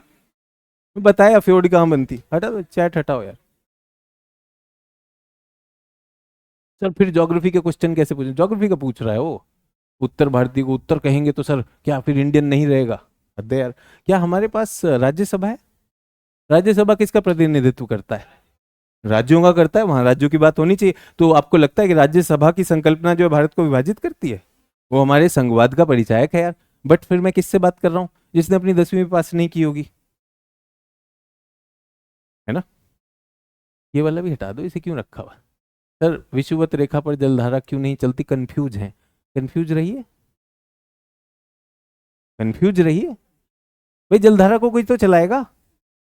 क्या हमने आपको पढ़ाया, क्या हमने आपको पढ़ाया कि ये 0 डिग्री है, ये 0 डिग्री है, यहां पर गर्म होकर हवा उठती है कहां तक? 5 डिग्री उत्तर, 5 डिग्री, और ये हमारा 30 डिग्री है, यहां से हवाएं इस तरफ आती हैं, यही हमने ही पढ़ाया ना। तो इस एरिया में पवन चल रही हैं या ऊपर उठ रही हैं? तो विषुवत रेखा पर पवनें ऊपर उठ रही हैं। भाई धक्का मारने के लिए तो हवा क्षैतिजिक चलनी चाहिए कि नहीं होता? कंफ्यूज होने में क्या दिक्कत है? आप पिछली क्लास करिए ही नहीं, आत्मसात करिए ही नहीं। तो आपसे रिक्वेस्ट है, बिगिनर हो, जो पढ़ाया उसे दोहरा तो लिया करो। तो हमारी एक छात्रा थी बहुत पहले, तो उन्होंने परीक्षा दी प्रीलिम्स से कुछ 20-25 दिन पहले वो मेरे पास आई। उन्होंने कहा सर हमको प्रीलिम्स देना है। दे दो। मैं नहीं सर आप एक ग्रुप बनाते हैं सर, हमको भी उस ग्रुप में आना है। हमने कहा वो ग्रुप बन चुका है, उसके लिए हमको कम से कम 60 दिन चाहिए होते हैं बेटिया, 25 दिन बहुत कम है। वो नहीं नहीं सर आप हमको एक बार देखिए सर, 25 दिन में हम कर देंगे जो भी आप काम देंगे। हमें कर लो, हो नहीं पाएगा। तो 25 दिन में लड़ भिड़ कर उन्होंने कहा सर हम करेंगे, कर ली। फिर हमने कहा कि देखो जब प्रीलिम्स होता है ना, प्रीलिम्स की परीक्षा मेन से आसान है, क्योंकि प्रीलिम्स में उत्तर आपके सामने होता है। तो टेस्ट क्या है? पहचान कौन, ये उत्तर है, देखना है। तो जिस पर भी आपकी घंटी बजे ABCD में, अचानक दिमाग कहेगा ये वाला है, वो सही होता है। ये हमने बताया था बच्चों। अब वो लेट आई थी, उन्होंने भी सुन लिया। वो शाम को आई, बहुत गुस्से में आई, बोली सर सारा प्रश्न जो था ना UPSC का, हम जो पिछले 25 दिन में आपके साथ बैठ के दिन रात किए सर, वो सब वहीं से आया। हमने कहा अच्छी बात है, लेकिन सर घंटी खराब हो गई। हर जगह बज रही थी, A में भी, B में भी, C में भी, D में भी। क्या दिक्कत बताइए, क्या दिक्कत हुई? रिपीट नहीं किया, रिपीट नहीं किया। अभी आप सोचिए कि आप किसी सभा में गए, उस सभा में एक स्पीकर था, आज से 3 साल पहले आपने किसी व्यक्ति को पहली बार देखा, अचानक वो आपके सामने फिर आ जाए, तो आपको लगे कहीं तो देखा है, कहीं तो देखा है, यही होगा ना। बट आप उसका नाम नहीं बता सकते। तो ऐसा ही होता है जब आप एक ही रिवीजन करते हैं, कहीं तो पढ़ा है NCERT में, लेकिन घंटी सब पे बज रही। अच्छा, और आप यूं समझिए कि आप कॉलेज जा रहे हैं, आप इस दिशा में जाते हैं, वो इस दिशा में जाती है, रोज देखते हैं आप उसे, आपकी हिम्मत नहीं उससे बात करने की, ठीक है। फिर आप एक बार देखते हैं, अच्छा उस कॉलेज में जा रही है, तो आपको पता चल गया, वो भी देख रही है, नौटंकी रोज जाता है, ठीक है। उसके बाद फिर आपने जाके दोस्त से पता करवाया कौन से विषय में, ठीक है। अब आप इतने वर्षों तक, 3 वर्षों तक उसका पीछा कर रहे थे, पीछा क्या कर रहे थे, उसके साथ साथ जा रहे थे, समानांतर चलते थे आप। अब जीवन बदल गया, उनका जीवन अलग, तुम्हारा जीवन अलग।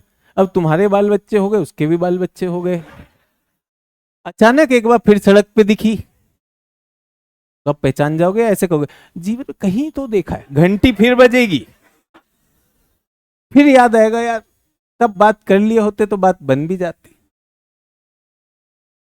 क्यों? रोज रिवीजन हो रहा था पूरे रूट का। तुम लोग क्लास में आते हो, एक बार सुनते हो मास्टर जी हाँ सारा भूगोल आ गया, ऐसे कैसे आ गया भाई? इस चीज को दोहराना तो पड़ेगा कि नहीं। यहां आ रहा है बेचारा पहले दिन, अरे मानचित्र कल कैसे बनाए थे, पीछे से टेप टेप के बना रहा है। अरे घर जाना था यार, 4-5 बार मानचित्र बना लेना था, विश्व के मानचित्र बनाने में क्या दिक्कत थी? और आपके पास तो रिकॉर्डेड रहता है, फिर से देखिए, फिर से करिए। बट वो क्षमता का निर्माण हम करना नहीं चाहते। क्यों? क्योंकि हमको लगता है क्या हम IAS सच में बन जाएंगे। लेकिन कुछ यहां पर बैठे हैं जो ये मानते हैं कि भाई ये विकल्प नहीं है मेरे पास कि क्या मैं सच में बन जाऊंगा, बन जाऊंगी। मैं आई हूं बनने के लिए, मैं आया हूं बनने के लिए, तो जो जरूरत है वो मैं करूंगा या करूंगी। इतनी सी बात है, इतनी सी बात है। और इस बात को कह के अनसुना करने वाले अधिक छात्र हैं, सुन के रुकने वाले कम हैं। मैं तो कहता हूं कि अच्छे शिक्षक नहीं मिलते तो अच्छे छात्र भी कहाँ मिलते हैं, कहाँ मिलते हैं। और जब गुरु को मिल जाए तो छात्र गुरु से ज्यादा शक्तिशाली होता है। तो तिब्बत में एक गुरुकुल था, वहां पे बहुत ही प्रख्यात गुरुजी हुआ करते थे। तो उनके पास एक जिज्ञासु बालक पहुंचा उसने कहा गुरुजी मुझे अपने गुरुकुल में रख लीजिए। तो रोज आते थे, उन्होंने कहा अच्छा ठीक है भाई, आया है तो कहीं रख लो। उसने कहा नहीं नहीं, मैं आपका बेस्ट शिष्य बनूंगा। हाँ हाँ, सभी यही कहते हैं, मेरी किडनी दो ही है। मास्टर जी ने कहा चलिए बैठिए। उसको काम दे दिया साफ सफाई का। जो काम दिया वो काम झट से करके आता था, कहता गुरुजी और बताइए। अरे भाई इसको कोई और काम दे दो। गुरुजी के बीसियों काम होते हैं, अब नया नया छात्र है, उसको क्या बताना। लेकिन उसको जो काम दो, आप लोगों को काम दिया, आप कह के सुन के अनसुना कर देंगे, लेकिन वो करता ही करता था जो होगा। गुरुजी भी परेशान, भैया यार ये लड़का जो है इतना काम कर देता है, फिर भी कोई बात नहीं। गुरुजी को ऐसा लगता था ये ना बनावट ज्यादा करता है, ये कर करके दिखाता है, ये मेरी नजरों में आना चाहता है, कोई बात नहीं। तो ऐसा हुआ कि एक बार अचानक उसी क्षेत्र में, उसी गांव में, वहां पर एक गांव था, उस गांव में आग लगी। आग लगी तो आश्रम के जितने भी गुरुजी के साथ चेले थे, सब लोग गए आग बुझाने में, सामुदायिक कार्य होता है। तो आग बुझा रहे थे गांव की। अचानक क्या है, गुरुजी मैं क्या करूं? आग बुझाओ। गुरुजी कहाँ बुझानी? वो झोपड़ी है उसमें जाओ। गुरुजी ने कहा झोपड़ी है उसमें जाओ। वो जल्दी झोपड़ी में घुस गया। तो गुरुजी ने कहा अरे चलो, घुस गया। बोले मास्टर जी आग बहुत ज्यादा है, अब तो इसका कुक्कड़ ही निकलेगा। अब ये घुस गया। आग की लपटें आती रही, सब कुछ होता रहा, आग खत्म हो गई। वो बैठा ध्यान लगाए, उसमें पाया गया इसको तो कुछ भी नहीं हुआ। गुरुजी ने कहा क्या हुआ? बोला आपने बोला झोपड़ी में जाओ, मैं झोपड़ी में चला गया। बोला जले नहीं, हमने तो यही सुना था, जाओ, मैं पहुंच गया। गुरुजी भी इधर उधर देखे, किस्मत है बेटा बच गया, इसका ख्याल रखा करो, ये पगला है, कोई दिक्कत। गुरुजी एक बार फील्ड विजिट में ले गए, ठीक है। तो तिब्बत है, तिब्बत में पहाड़ होते हैं सब कुछ, तो गुरुजी दिखा रहे थे तिब्बत पहाड़ ये सारी चीज। तो अचानक पहाड़ के किनारे पे, सिरे पे पहुंचे, जिसे क्लिफ कहते हैं। गुरुजी कुछ बताए थे अचानक, गुरुजी गुरुजी मैं भी देखूंगा, और बताइए गुरुजी मुझे क्या करना है। गुरुजी परेशान थे, ऐसे कूद जाओ। जाओ ही कहा था, कूद चुके थे ये सर नाम। बोले यार अब इसकी हड्डियां इकट्ठी करो। नीचे पहुंचे, वो बैठा धुनी जमा के, फिर ओम ओम कर रहा है यार, इसको कुछ नहीं हुआ। गुरुजी ने कहा ये क्या है? बोला आपने कहा कूदो, मैं कूद गया, और कुछ हुआ मुझे क्या पता, आपने कहा था, कुछ सोच के ही कहा होगा। गुरुजी भी सोच रहे, सोचा तो नहीं था। कूद गया लड़का, कूद गया कि नहीं कूद गया? तो उन्होंने कहा बेटा ये बताओ ये करते कैसे हो? बोला गुरुजी मैं कुछ नहीं करता हूँ, जो आप बोलते हैं मैं कर देता हूँ। नहीं नहीं कुछ तो है तुम में। पर नहीं गुरुजी सब आप ही में है।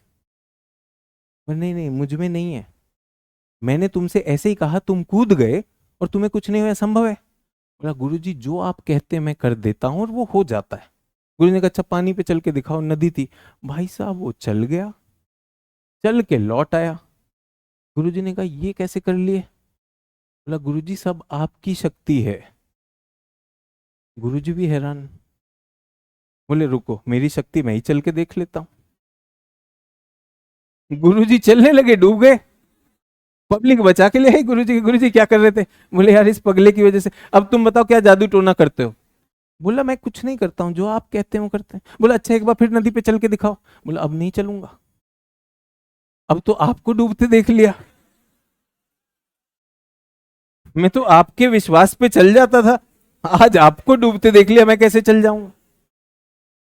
तो यहां हम देखते हैं कि छात्रों का शिक्षक पे कोई, उसकी बात की कोई अहमियत ही नहीं।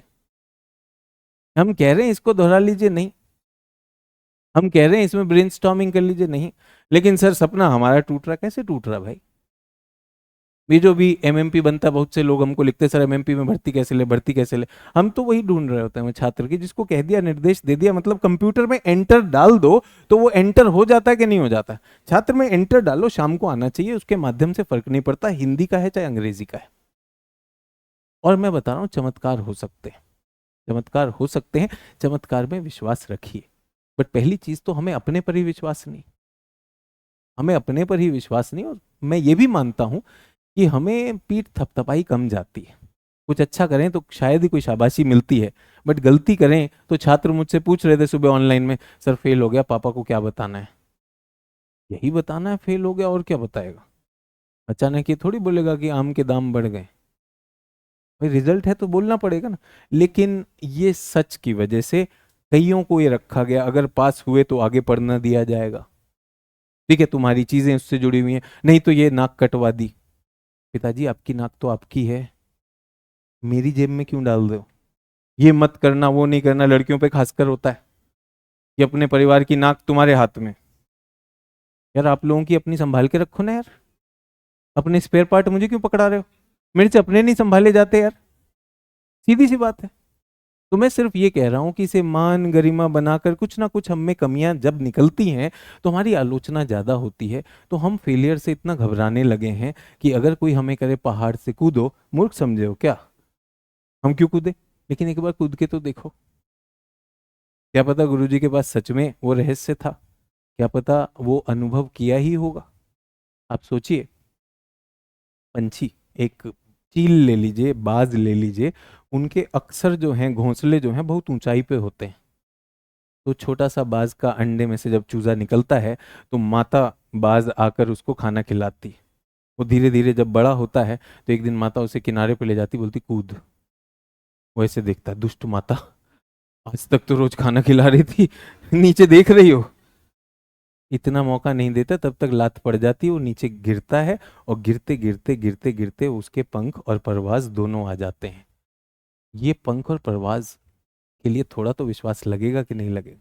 अभी तो यही सवाल चल रहा है, सर एटलस लेनी है क्या, एनसीईआरटी पढ़नी है क्या? मुझसे क्या मतलब बार्गेन कर रहे हो?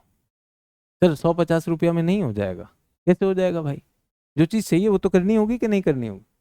आप लोगों से अनुरोध है कि इस चीज़ को देखते रहें और जहां पर लिख रहे हैं उसको करें। सर हमको कंफ्यूजन है, थोड़ा तो ब्रेनस्टॉर्मिंग करिए कि इक्वेटर पर पवने ये वाला क्षेत्र शांत क्षेत्र होता है, इसी को हमने अभिसरण क्षेत्र लिखवाया था आपको, अंतर ट्रॉपिकल, अंतर उष्ण कटिबंधीय अभिसरण क्षेत्र, आईटीसीजेड बताया था कि नहीं बताया था जब आपको चित्र में बताया था? कुछ ऐसा करवाया कि नहीं करवाया? ये पवनें आकर यहां पर मिलती हैं, तो कहां पर पवनों का प्रभाव होगा? इस पेटी में प्रभाव होगा, यहां पर कम होगा, ठीक है। तो ये हमारा पानी, पानी नीचे जा रहा है और नीचे जाकर यहां पर स्थल और वो, ठीक है। अगला लिखेंगे आगे, अवस्थिति के अलावा, अवस्थिति के अलावा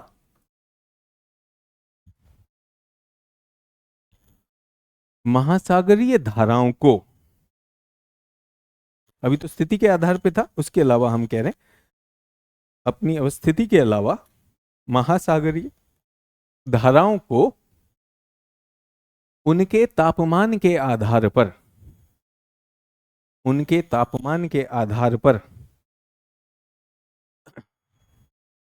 गर्म व ठंडी जलधाराओं, उनके तापमान के आधार पर गर्म व ठंडी जलधाराओं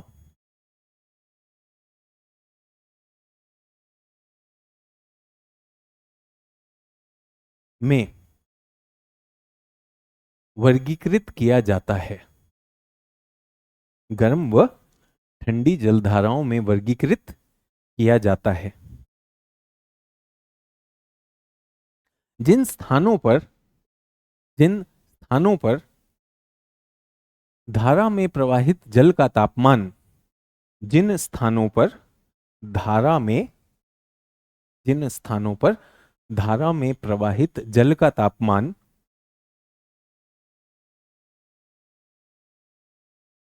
आसपास के जल के तापमान से अधिक होता है, प्रवाहित धारा के जल का तापमान आसपास के जल के तापमान से अधिक होता है,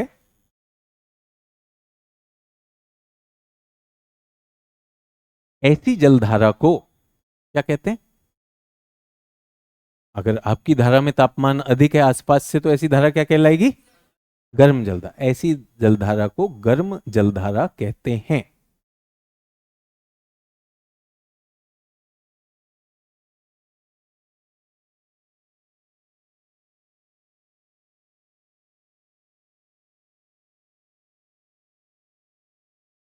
ठीक है,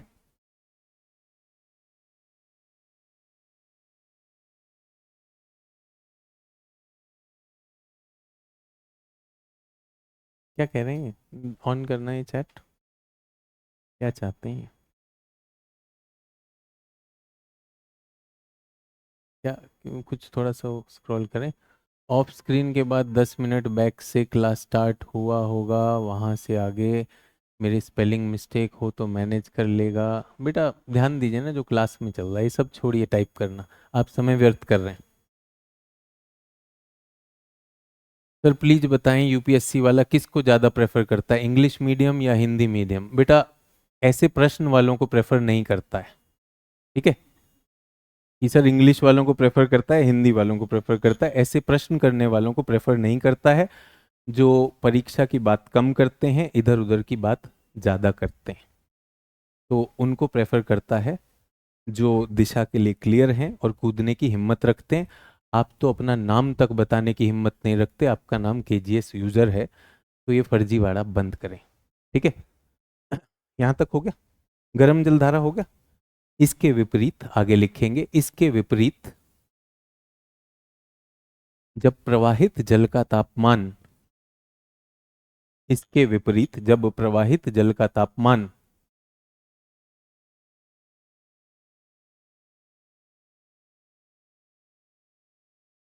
जब प्रवाहित जल का तापमान आसपास के जल से कम होता है,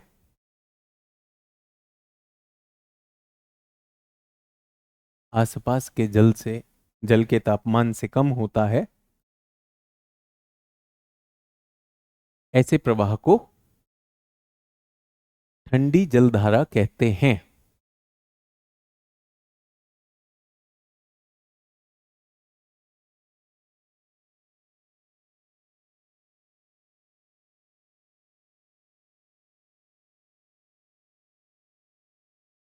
ठीक है, उदाहरण लिखिए मेरे बिना बताए जल्दी से।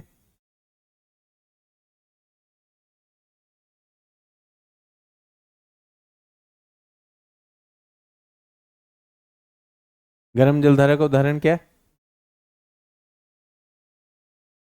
उत्तरी विषुवतीय, दक्षिणी विषुवतीय या gulf stream? Gulf stream, Norwegian current, Norway वाला भी है, ठीक है? चित्र में ही हमने उनका रंग बदल दिया था, आप देखेंगे चित्र में हमने जो ठंडी जलधारा है, एक आसान तरीका फॉर्मूला बताता हूं, जो भी पानी जिसका भी एरो ध्रुवों से विषुवत की तरफ होगा वो क्या होगा? ठंडा।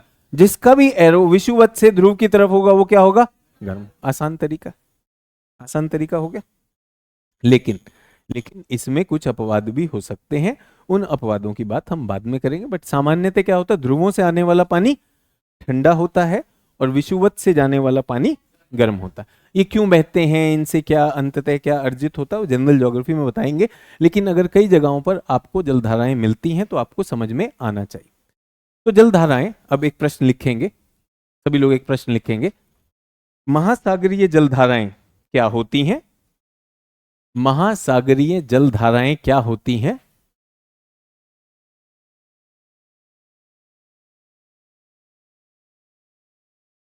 और इनका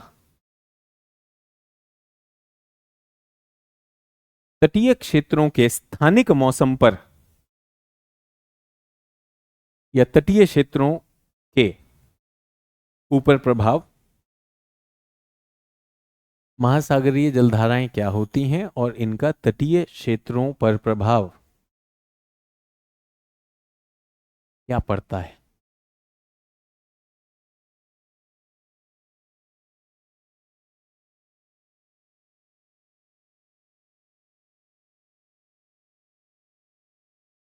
ठीक है, तो जल्दी से बताएंगे सभी लोग कि तटीय क्षेत्रों पर जलधाराओं का प्रभाव क्या है। सोच के पहले ब्रेनस्टॉर्मिंग करेंगे, सोचेंगे, और फिर अगर आपको लगता है कि आपका विचार सही है तो आप हाथ खड़ा करेंगे।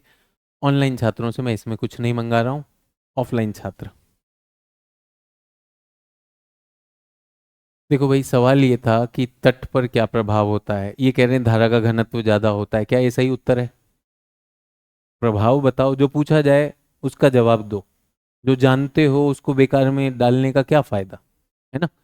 हाँ जी, इन्होंने हाथ खड़ा किया, बताइए क्या प्रभाव होता है? मत्स्य पालन में मदद करता है। क्या करता है? क्या करता है? तो तट पे आर्थिक प्रभाव ये कह रहे हैं कि जल धाराओं का मत्स्यन पर विशेष प्रभाव है। वो क्या है अभी उस पर चर्चा करेंगे। चलिए, मत्स्यन हो गया, और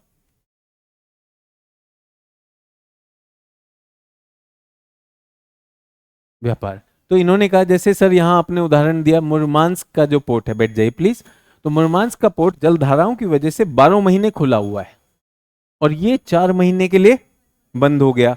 तो क्या मैं कह सकता हूं कि जलधाराएं जो हैं यातायात को भी प्रभावित करती हैं, तटीय क्षेत्रों को, वहां का यातायात, वहां का व्यापार, वहां का यातायात, वहां का व्यापार और वहां की आर्थिक विकास पे प्रभाव डालेंगी। 2 हो गए। चलिए तीसरा किसी के पास? जी आप बताइए। कहाँ से?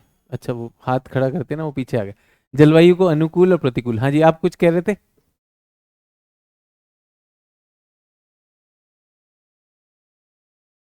मरुस्थल हो जाता, चलिए बैठ जाइए। तो 2 बिंदु आए जो लगभग सेम आए कि ये जल धाराएं जो है तटीय क्षेत्रों की जलवायु को प्रभावित करती हैं। जैसे यहां पे गर्म जलधारा थी, गर्म जलधारा ने क्या किया, आर्द्रता बढ़ाई तो वर्षा ज्यादा होगी। तो जहां भी गर्म पानी होगा, गर्म मतलब सापेक्षिक रूप से गर्म पानी होगा, तो वहां पर वाष्पीकरण ज्यादा होगा, वाष्पीकरण ज्यादा होगा तो मेघ निर्माण होगा, वर्षा ज्यादा होगी। तो क्या ये जलवायु उन्होंने प्रभावित की, वर्षा बढ़ा दी। यहां पर क्या किया, आर्द्रता कम कर दी, सोख लिया। तो ये एक क्षेत्र का तापमान बदल सकती हैं, ये एक क्षेत्र की आर्द्रता बदल सकती हैं, और कुछ केसेस में तो ये ठंडी जलधारा, कैनेरी ठंडी जलधारा, यहां पर तो मरुस्थलीकरण भी करती है। तो कुछ क्षेत्रों को शुष्क बनाते हैं, कुछ क्षेत्रों को नम बनाते हैं। और हमारे मित्र ने कहा कि कई जगह पर रहने योग्य अनुकूल जलवायु इस वजह से होती है। आप सोचिए मुरमांस्क आर्कटिक वृत्त पर है तो बहुत ठंड पड़ेगी कि नहीं पड़ेगी, लेकिन क्या उसने रहने योग्य बनाया कि नहीं बनाया? तो ये इस वजह से होता है। चलिए ठीक है, बिल्कुल सही बोला। और कोई? और कोई? हाँ जी। कृषि को कैसे प्रभावित करता है बेटा? तो वो अभी जलवायु में बताए नहीं, तो मजाक कर रहे थे क्या हम? बताए तो, जब वर्षण होगी, अब वर्षण में तुमको नहाना है, फिल्मों में गाना बनाना है, कृषि करना है या शराब बनानी है, जो मर्जी कर लो। तो हम बोले तो जलवायु, पानी आया तो अलग बिंदु नहीं है, बैठ जाओ, बुरा मत मानो। अब ऐसा हो गया मैंने बिंदु दिया तो मानना ही मानना है। अरे उसी बिंदु का उप बिंदु है ना। अगर वहां पे वर्षा आएगी तो वर्षा क्या करेगी, वहां आर्द्रता बढ़ाएगी। आर्द्रता की वजह से अगर वहां पर मनुष्य नहीं है तो भी वहां पर वनस्पति बढ़ेगी कि नहीं बढ़ेगी? मनुष्य आ गया तो उसने पेड़ काट के वहां पर क्या लगा लिए, घास लगा ली। ठीक है। हाँ जी, और क्या है? जैव विविधता में अंतर आ सकता है, किसी भी क्षेत्र की जैव विविधता को वहाँ की जलवायु प्रभावित करती है, वहाँ महासागर के तापमान प्रभावित करते हैं, तो वहाँ की जैव विविधता उससे भी प्रभावित हो सकती है। और क्या है? नौवहन में सहायक, किसी ने ये बात नहीं की, नौवहन में अगर आप जलधाराओं के साथ बह रहे हो तो आपको समुद्र साथ में लेकर जाएगा, और अगर उसके विपरीत हो तो विपरीत। मैंने शायद यहाँ पर अपनी अंगोला की कहानी बताई थी, यहां से मेरा जहाज आ रहा था, ऐसा मैंने बताया था कि नहीं बताया था? यहां पर एक जलधारा बहती है, इस जलधारा का नाम है बेनीगुएला जलधारा। क्या नाम है? बेनीगुएला जलधारा। यहां पर एक जलधारा बहती है, कौन सी बहती है? पेरू। ये क्योंकि विषुवत रेखा की तरफ जा रही है तो ठंडी है। ठीक है। अंगोला से मेरा जहाज निकला, जहाज चलता था 12 जहाजों की स्पीड नॉटिकल माइल में होती है, 12 नॉट। नॉट मतलब नॉटिकल या समुद्री मील। ठीक है। 12 का मतलब आप समझ लो कितना होता है, 1.8 होता है। तो कुछ 20 किलोमीटर प्रति घंटा पे चलता है जहाज। तो हमें जाना था, यहाँ से हम निकले और कहाँ आना था, भारत आना था। भारत में हम इसके लिए अंगोला से तेल ला रहे थे, रिलायंस के लिए। तो हमारा काम होता है कंपनी में बताना कि हम किस तारीख को पहुंचेंगे।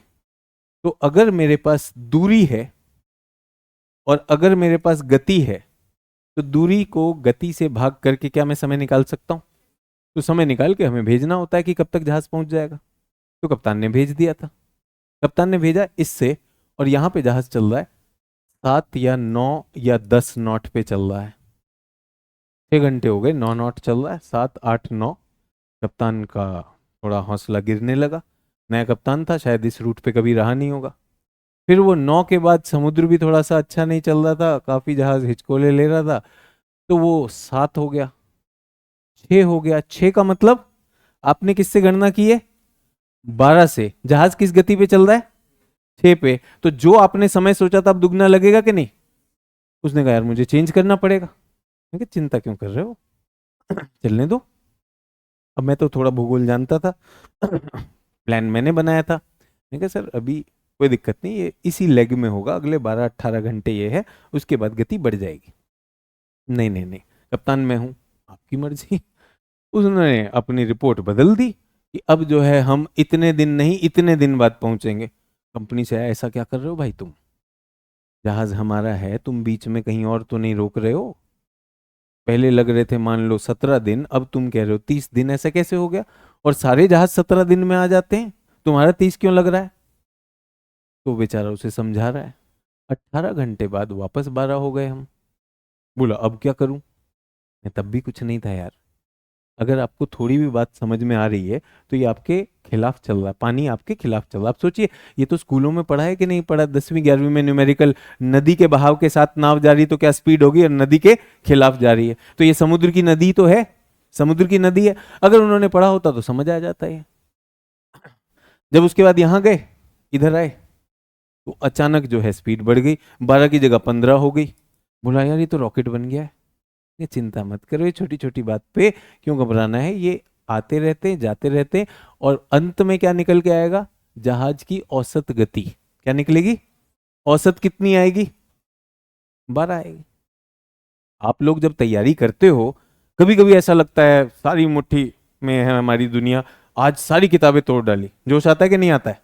और उसके बाद फिर 6 दिन का अवसाद आता है, भगवान उठा ले, जहां जगह वहां रख लेना, यहां नहीं रहना। आता है कि नहीं आता है? बट फिर भी यात्रा चलती रहती कि नहीं चलती रहती? चलती रहती है, और अंततः प्रीलिम्स फिर भी आता है, मेंस भी आता है, मुख्य भी आता है, हम शिक्षकों का भी हाई और लो आता है। ये तो स्वाभाविक सी बात है। लेकिन बात यह है कि आपका ग्राफ किस तरफ जा रहा है। अगर इस तरफ जा रहा है तो आप पास हो रहे हैं, अगर दिन ब दिन आपका ग्राफ ऐसा जा रहा है तो गड़बड़ है। तो अपना साथ ऐसा रखिए, अपने शिक्षकों से जो बात कर रहे हैं उन सब चीजों पे करें तो ज्यादा काम हो जाएगा। ठीक है, आ गया सभी लोगों को? करंट जो इन्होंने बिंदु दिया नौवहन में करता है। तो कितने लोग, अब यहां पर अगर मैं आपसे पूछूं कि जो आपको प्रश्न दिया है, क्या दिया था? महासागरीय धारा का तटीय क्षेत्रों पर प्रभाव। जल्दी से 5 बिंदु अपने शब्दों में लिखेंगे, जल्दी से। ये केजीएस यूजर कुछ ना कुछ बोलता ही बोलता है, कह रहा है सुनामी का खतरा। बेटा इसका कोई सुनामी से लेना देना नहीं है।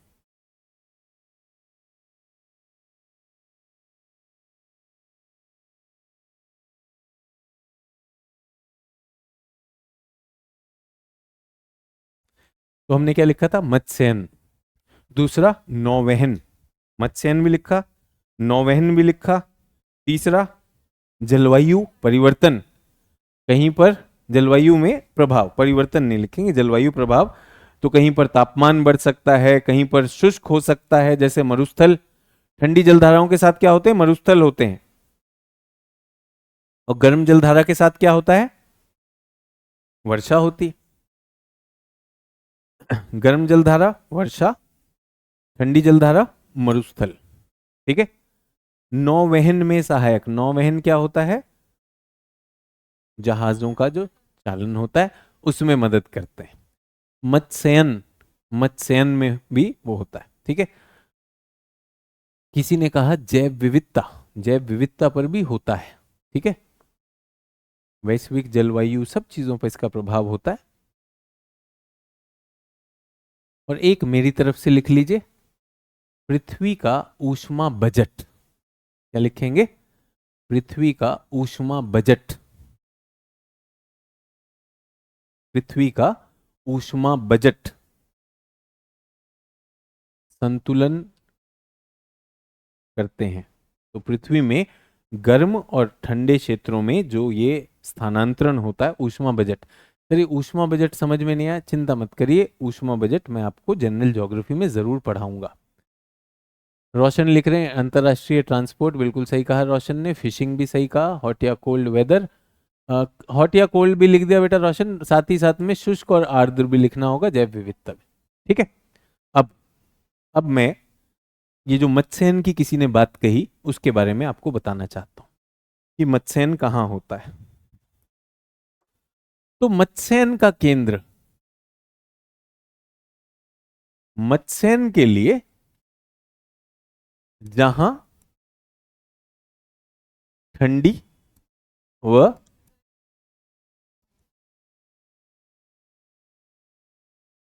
मिलती हैं,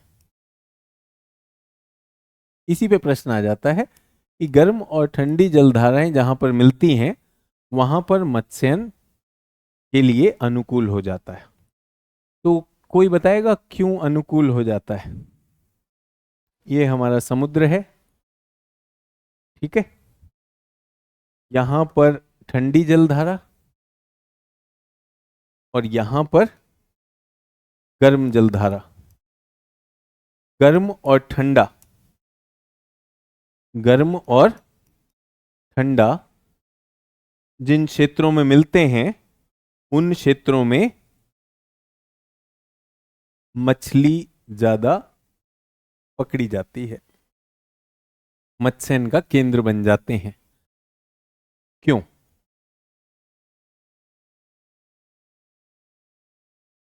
तो मछली के रहने योग्य स्थिति उपलब्ध हो जाती है। इसका क्या मतलब है ये बताइए, क्या हो जाता है वहां पे रहने? शांत शांत शांत, हाँ जी। तापमान संतुलन, ना ज्यादा गर्म ना ज्यादा ठंडा। तो जब सर्दी पड़ती है तो आप लोग गीजर का पानी यूज करते हैं कि नहीं करते हैं? तो थोड़ा सा गीजर का गर्म पानी लेते हैं, थोड़ा सा ठंडा लेते हैं, हाथ वाथ लगाते हैं, फिर देह पे लगाते हैं, ठीक लग रहा है डाल लेते हैं। ये मूर्ख लॉजिक मछली पे कभी मत लगाना। मछली को ठंड लग रहा था, रजाई वजाई, ए थोड़ा गर्म पानी, हाय बहन बहुत अच्छा लग रहा है, चलो। ठीक है, ऐसे विज्ञान का मजाक मत उड़ाओ। ठंडे पानी में पाई जाने वाली मछली ठंडे में रहती है। जो हम बात करते हैं ध्रुवीय भालू, कभी आपने सुना ध्रुवीय भालू जो है दिल्ली में पाया गया, भाई ऊपर बहुत जाड़ा पड़ रहा था, मैं लौट आया, मर जाएगा भाई। बल्कि आप देखिए वैश्विक तापन में ध्रुवीय भालू को जीवित रहने के लिए उसके शरीर पे बहुत मोटा फर होता है जो उसकी ऊष्मा को बांधे रखता है। अगर उसको गर्म क्षेत्र में ले आए वो बेचारा अपने ही फर की वजह से मर जाएगा, इतना ज्यादा गर्म है, तो वो नहीं आता है। तो जो मछली ठंडे पानी में पाई जाती है वो ठंडे में रहती है, उसकी चिंता मत करो। जो गर्म में है वो गर्म में, ऐसा नहीं बहन बहुत गर्मी हो रही चलो आओ थोड़े ठंडे की तरफ होते हैं, ये बढ़िया हिल स्टेशन, ये मनुष्य वाला लॉजिक नहीं लगाना, ये तो एकदम गलत हो गया। हाँ जी वहां पे हाथ।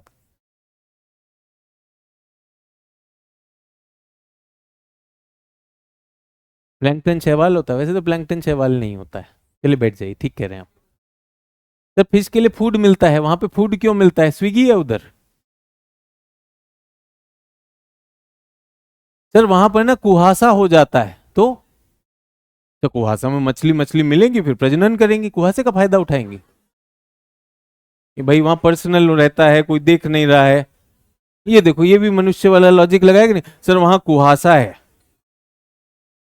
वो था ना अचानक बादल बादल थे तो जो है पाकिस्तान को पता नहीं चलेगा, बादल में हम मार के भी आ जाएंगे, ऐसा सुने थे कहीं पे? विज्ञान का फजीयत जब बनाई गई थी, एक बोला भी यहाँ पर कि सर जल धाराओं का एक नुकसान है, जो वहां मिलती है ना सर वहां कोहरा हो जाता है, उसकी वजह से यातायात नहीं हो पाता है। सुनो, यातायात वो वाला नहीं है, रडार लगे रहते हैं। हमने जहाज ऐसे ऐसे चलाए 7 7 दिन कुछ दिख नहीं रहा है, हम पूरा पूरा सागर पार कर गए। क्यों? क्योंकि रडार होता है, रडार नेविगेशन होता है। इसीलिए तो नेता कुछ भी बोल जाते हैं, बादल है बेटा दबा के उनको दिखेंगे ही नहीं, रडार में सब दिखेंगे। इन लोगों को लगता अंधेरे में दिख नहीं रहा है, वहीं पकड़े जाओगे। कोहरे का फायदा उठा रहे मछली के साथ। सर वहां अंडे देने का वातावरण होता है, सारे मनुष्य जो है मछली बन के सोच रहे हैं आज कि अगर इनका मछली योनि में हो जाए तो बढ़िया रहेगा। यूपीएससी नहीं देना। हाँ बेटिया बताइए।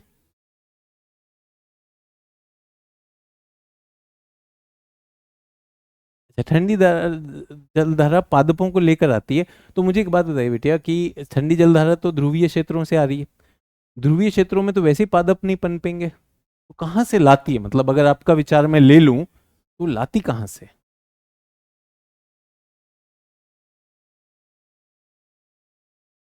ठीक है, आपने ट्राई किया, बहुत अच्छी बात है। इसे ये मत समझिए कि मैं आपके, जो भी बच्चे हाथ खड़ा करते हैं आप उत्तर देते हैं, तो ये मत समझिए कि मुझे आपकी बात को गलत करना है। मुझे आपकी बात में जो गलती है उसको जरूर दिखाना है ना। जो हमारे मित्र ने कहा सर थोड़ा गर्म थोड़ा ठंडा, मजे में, मतलब ना नमक ज्यादा ना कम, बढ़िया लग रहा। तो देखिए मछली, मछली वहां ज्यादा मिलेगी जहां भोजन ज्यादा होगा। मछली का भोजन है क्या? मछली का भोजन है प्लैंकटन। ठीक है, जिसको हिंदी में क्या कहते हैं? प्लवक। प्लवक है। प्लवक क्या होता है? सूक्ष्म जीव है, सूक्ष्म पादप व जीव, माइक्रोस्कोपिक है। पादप को कहा गया, प्लवक जो है इसको कहा गया फाइटोप्लैंक्टन, पादप प्लवक। ठीक है, और जीव को क्या कहा गया? जूओप्लैंक्टन। तो इस खाने को खाने के लिए मछली आएगी, मछली आएगी। तो मुझे एक बात बताइए, पादप को पादप को खाने के लिए, पादप को खाना बनाने के लिए सूर्य का प्रकाश चाहिए होता है। पौधों को क्या चाहिए होता है? सूर्य का प्रकाश। सूर्य का प्रकाश चाहिए, और क्या चाहिए? मृदा चाहिए, मृदा चाहिए। समुद्र में तो मृदा होती नहीं है, समुद्र में मृदा होती है क्या? नहीं होती। तो जब ये दोनों पानी मिलेंगे, सोच के बताइए, जब ये दोनों पानी आपस में मिलेंगे तो एक का घनत्व ज्यादा है कि नहीं? तो मान लीजिए ये गर्म पानी ऐसे आया, यूं आया, ठंडा पानी भारी होने के कारण नीचे जाने की कोशिश करेगा कि नहीं करेगा? और गर्म पानी हल्का होने के कारण ऊपर आने की कोशिश करेगा। तो यहां पानी बहुत खंगाला जाएगा। तो मिश्रण होगा ना जब, और दोनों अलग अलग घनत्व के पानी हैं, तो पानी यहाँ पे बहुत अच्छे से खंगाला जाएगा। जब खंगाला जाता है तो उसमें बुलबुले भी बनेंगे, एरेशन होगा। तो यहाँ पे पानी में ऑक्सीजन की मात्रा, घुलित ऑक्सीजन की मात्रा बढ़ेगी। अब मछली को आना है तो उसको ऑक्सीजन भी चाहिए कि नहीं चाहिए? ज्यादा मछली का मतलब क्या आपको पता है? पर्यावरण में आपको पढ़ाया जाएगा, अगर तालाब में, अगर तालाब में ज्यादा मछलियां, ज्यादा पादप हो जाएं तो वो तालाब मर जाता है। उसको सुपोषण या यूट्रोफिकेशन कहा जाता है, जब बहुत ज्यादा जीव उसमें आ जाते हैं। क्योंकि सबको ऑक्सीजन चाहिए कि नहीं चाहिए? और वो ऑक्सीजन कहाँ मिलता है? पानी में घुला हुआ ऑक्सीजन। कहीं आप सोचते हो कि मछली ऑक्सीजन नहीं लेती, मछली को भी ऑक्सीजन चाहिए, लेकिन वो कहाँ होता है? पानी में घुला हुआ। अब ये बताइए कि इस तरह से पानी खंगाला जा रहा है तो उसमें ऑक्सीजन की मात्रा बढ़ेगी कि नहीं बढ़ेगी? नंबर वन, एक तो ऑक्सीजन की मात्रा तो ज्यादा मछली को वो सपोर्ट कर सकता है। दूसरी चीज ये है कि हम ये कई बार देखते हैं कि जो पोषक तत्व हैं वो ठंडे पानी के साथ नीचे की तरफ जा रहे होते हैं।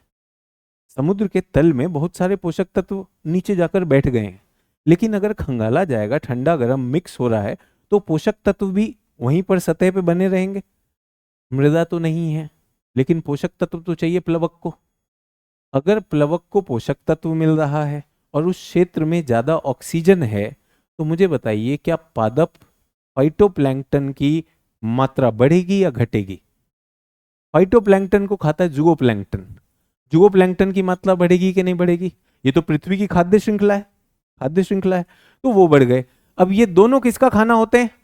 मछली का खाना होते हैं। तो मछली ना तो तापमान के लिए जा रही है, चलो बहन चलते हैं वहां पर, वो है ना अंडे देने जा रही है, जो लोग सोच रहे हैं अंडे, ना प्राइवेसी के लिए जा रही है।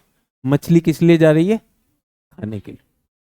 आप बताइए, पंछी जो उड़ता है वो क्या ढूंढता है अपने लिए? कहीं दाना ही तो ढूंढ रहा है ना, खाना ही तो ढूंढ रहा है। तो जानवर अपने लिए क्या करता है? खाना ढूंढता है, सो जाता है। उसका तो ये, उसको तो एनसीईआरटी पढ़नी नहीं है। तो ये मछली भी अपना खाना ढूंढ रही है, जहां पर ज्यादा खाना होगा वो हो जाएगा। सर वहां एक घास उगता है जो फिश को प्रिय है,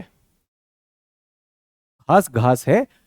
ये चाइना वाली तो नहीं, मंचूरियन टाइप कुछ हो, कुछ भी बनाते हैं, आप समझ रहे हैं? तो ये सब कहीं बहुत बढ़िया से बता दिया गया होता है। कुछ मास्टर जो हैं इतना बढ़िया बता देते हैं कि बच्चे के दिल में जो है जगह हो जाती है। वहां घास उगता है, घास वास नहीं उगता है। क्या उगता है? प्लैंकटन। प्लैंकटन शैवाल नहीं होते। शैवाल क्या होते हैं? वो एल्गी होता है, तो वो अलग चीज है, बट प्लैंकटन होता है। तो ये कैसे क्षेत्र हो गए जहां पर जल का मिश्रण हो रहा है, वहां पे एरेशन हो रहा है एक तो, और दूसरा क्या है, वहां पर पोषक तत्वों की मात्रा बढ़ जाने की वजह से क्या हो गया? फाइटोप्लैंक्टन और जूओप्लैंक्टन बढ़ गए, इसलिए मछली वहां पर आती है। क्लियर हो गया? मछली आएगी तो मछली के पीछे कौन आएगा? मछुआरा आएगा। तो इसलिए मत्स्यन के केंद्र बन जाते हैं। लेकिन यहां पर गर्म पानी है, तो गर्म पानी वाष्पित भी ज्यादा होगा कि नहीं होगा? वाष्पित ज्यादा होगा। लेकिन यहां पे ठंडा भी है। तो आप यूं समझिए कि आप जो है भगोने में पानी उबाल रहे हैं, तो भाप बन रही है कि नहीं बन रही? उसके ऊपर एक ठंडी थाली रख दीजिए, थाली के नीचे क्या जमेगा? पानी जम जाएगा कि नहीं? कैसे जमा? ये सारी भाप ऊपर जाकर क्या हो गई? संघनित हो गई। कंडेंसेशन ऐसे ही होता है कि नहीं होता है? संभव है? संभव है। आज की डेट में जब बाहर बहुत नमी है हवा में, अगर ये पानी की बोतल जो सामान्य टेम्परेचर पे है, अगर ये एकदम ठंडी होती तो अभी यहां पर पानी जम जाता कि नहीं जम जाता? तो मैं ये कहना चाहता हूं, ठंडे पानी के संपर्क में जब वाष्प आएगा तो वो संघनित हो जाएगा कि नहीं हो जाएगा? तो इस सारे क्षेत्र में क्या आ जाएगा? कोहरा। समझ में आया कोहरा? तो कोहरा कहां पे बना? वायु मंडल में। और पानी का मिश्रण कहां पर हो रहा है? जलमंडल में। मछली को क्या जरूरत है, जलमंडल या वायुमंडल? मछली को तो जलमंडल चाहिए। तो जब हम कोहरे की बात करते हैं, कोहरा क्या करेगा? कोहरा तो अलग चीज है ना। गर्म और ठंडे जल के मिलने से कोहरा बनना एक सामान्य सी बात है। तो जहां पर गर्म और ठंडा जल मिलता है वहां पर कोहरा बनता है। कोहरे की वजह से यातायात में, समुद्री यातायात में कुछ अवरोध आ सकता है? जी हां, आ सकता है। आप खुद बताइए, जब आपके शहरों में कोहरा होता है तो सड़कों पर दुर्घटना होने की संभावना बढ़ जाती है। क्या ट्रेनों को रोक दिया जाता है? रोक दिया जाता है। और क्या ट्रेनों पर और हवाई जहाज की भी लैंडिंग बंद हो जाती है? लेकिन क्या दुनिया के सारे हवाई जहाजों में ऐसा है? नहीं। अब हमारे पास क्या है? रेस्ट्रिक्टेड विजिबिलिटी लैंडिंग सर्विसेज हैं, हमारे पास रडार होता है, सब कुछ होता है। तो तकनीक है, उन सब से हो जाता है। लेकिन हाँ, चुनौती जरूर हो जाएगी। तो ये किसके लिए? नौवहन के लिए चुनौती हो सकती है। लेकिन जैसा कि मैंने आपको कहा, ये चुनौती नहीं है। हमारे पास नियम होते हैं, हमें बताया जाता है कि किस तरह से, इस तरह में हम लोग ट्रेंड होते हैं कि रेस्ट्रिक्टेड विजिबिलिटी में नेविगेशन कैसे करना है। और यहाँ पे मछली समझ में आ गया, मत्स्य उद्योग क्यों है। तो अब ये नहीं कहना कि सर वहां पर जो है विशेष घास लगती है और जो है क्या, गर्म, ना ज़्यादा गर्म ना ज़्यादा ठंडा। बहन देखो ये बढ़िया है, यहीं पे चलते हैं। और वो जो पर्सनल वाले अंडे देने के लिए सर इधर बहुत मज़ा आता है। हाँ जी, ठीक है। हाँ, तो ये हो गया आपका मत्स्यन। और आपकी जलधाराएं होंगी, गर्म हो गया, ठंडा हो गया। विश्व की जलधाराएं पढ़ के आए थे आपने, बहुत सी चीज़ें आपके सामने आई होंगी। आशा है आपको समझ में आया होगा। यहाँ पर आ जाए हम अपने चित्र पर। कितने लोगों को आज इस्थमस भी समझ में आ गया? इस्थमस भी समझ में आया? ठीक है। अब हम अब हम एक बार को इसी मानचित्र पे चलते हैं और एशिया का मानचित्र खोलिए, जल्दी से एशिया का मानचित्र खोलिए। एशिया का मानचित्र खोल लिया?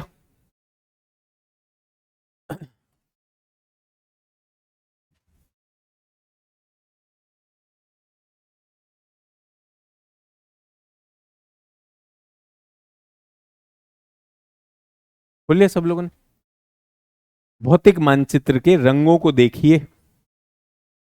कहीं पर आपको भूरा दिखाई देगा, कहीं पर आपको हरा दिखाई देगा। अब तो आप इनका मतलब जानते हैं सभी लोग। सभी लोग, आशा है ऑनलाइन वाले छात्र भी अपनी एटलस खोलेंगे। एशिया का भौतिक मानचित्र खोल लीजिए। खोल लिया? भारत दिखाई दे रहा है? कौन से रंग का है? क्या भारत हरे रंग का है? मुझे तो नहीं लग रहा यार। या तो आपकी आंखों का जो है कुछ इलाज होना चाहिए। भारत हरे रंग का नहीं हो सकता। भारत का प्रायद्वीपीय हिस्सा पीले रंग का होगा। ये दिखाता है कि भारत का जो प्रायद्वीपीय हिस्सा है ये उठा हुआ है। और भारत का उत्तर भूरे रंग का है, यानी यहां और भी ज्यादा उठा हुआ है। जितना गाढ़ा रंग हो जाएगा उतना। और प्रायद्वीपीय पठार और उत्तर के पर्वतों के बीच में हरी पेटी है, जिसमें आप और मैं बैठे हुए हैं अभी क्लास में। तो ये कहना कितना गलत हो जाएगा कि भारत हरा है। जब इतना पढ़ा दिया, अब तो यार इतना रंग आना चाहिए। फिर तो अगर ऐसा हो रहा है ना हरा, तो मैं आपको बता दूंगा आईपीएस में आपको जगह नहीं मिलेगी। क्योंकि आईपीएस में कलर ब्लाइंडनेस को डिस्क्वालिफिकेशन माना जाता है। आपको अगर सारे रंग एक ही दिखाई दे रहे हैं, हरा, यानी सावन का अंधा सब हरा ही हरा दिख रहा है, ऐसे तो नहीं है आप। ठीक है। तो भारत की ये विविधता है। ठीक है। अब हम आए, वो जो लाल सागर के साथ जो एक प्रायद्वीप है, अरब प्रायद्वीप कहते हैं उसे, लाल सागर के साथ। लाल सागर देखा? लाल सागर, ऐसे नहीं किसी भी सागर पे हाथ लगा लिया। लाल सागर के पूर्व में, लाल सागर के पूर्व में कौन सा प्रायद्वीप है? पूरा अरब प्रायद्वीप है। अरेबियन पेनिनसुला लिखा है कि नहीं लिखा है?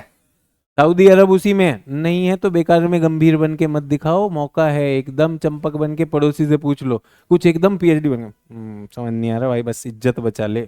किससे बचा ले? किससे बचा ले यार, बताओ। ये बेचारा फाइटोप्लैंक्टन डूब गया मेरे पानी में, मक्खी गिर गई। हाँ, तो हम क्या बात कर रहे थे? भूरा रंग, हाँ।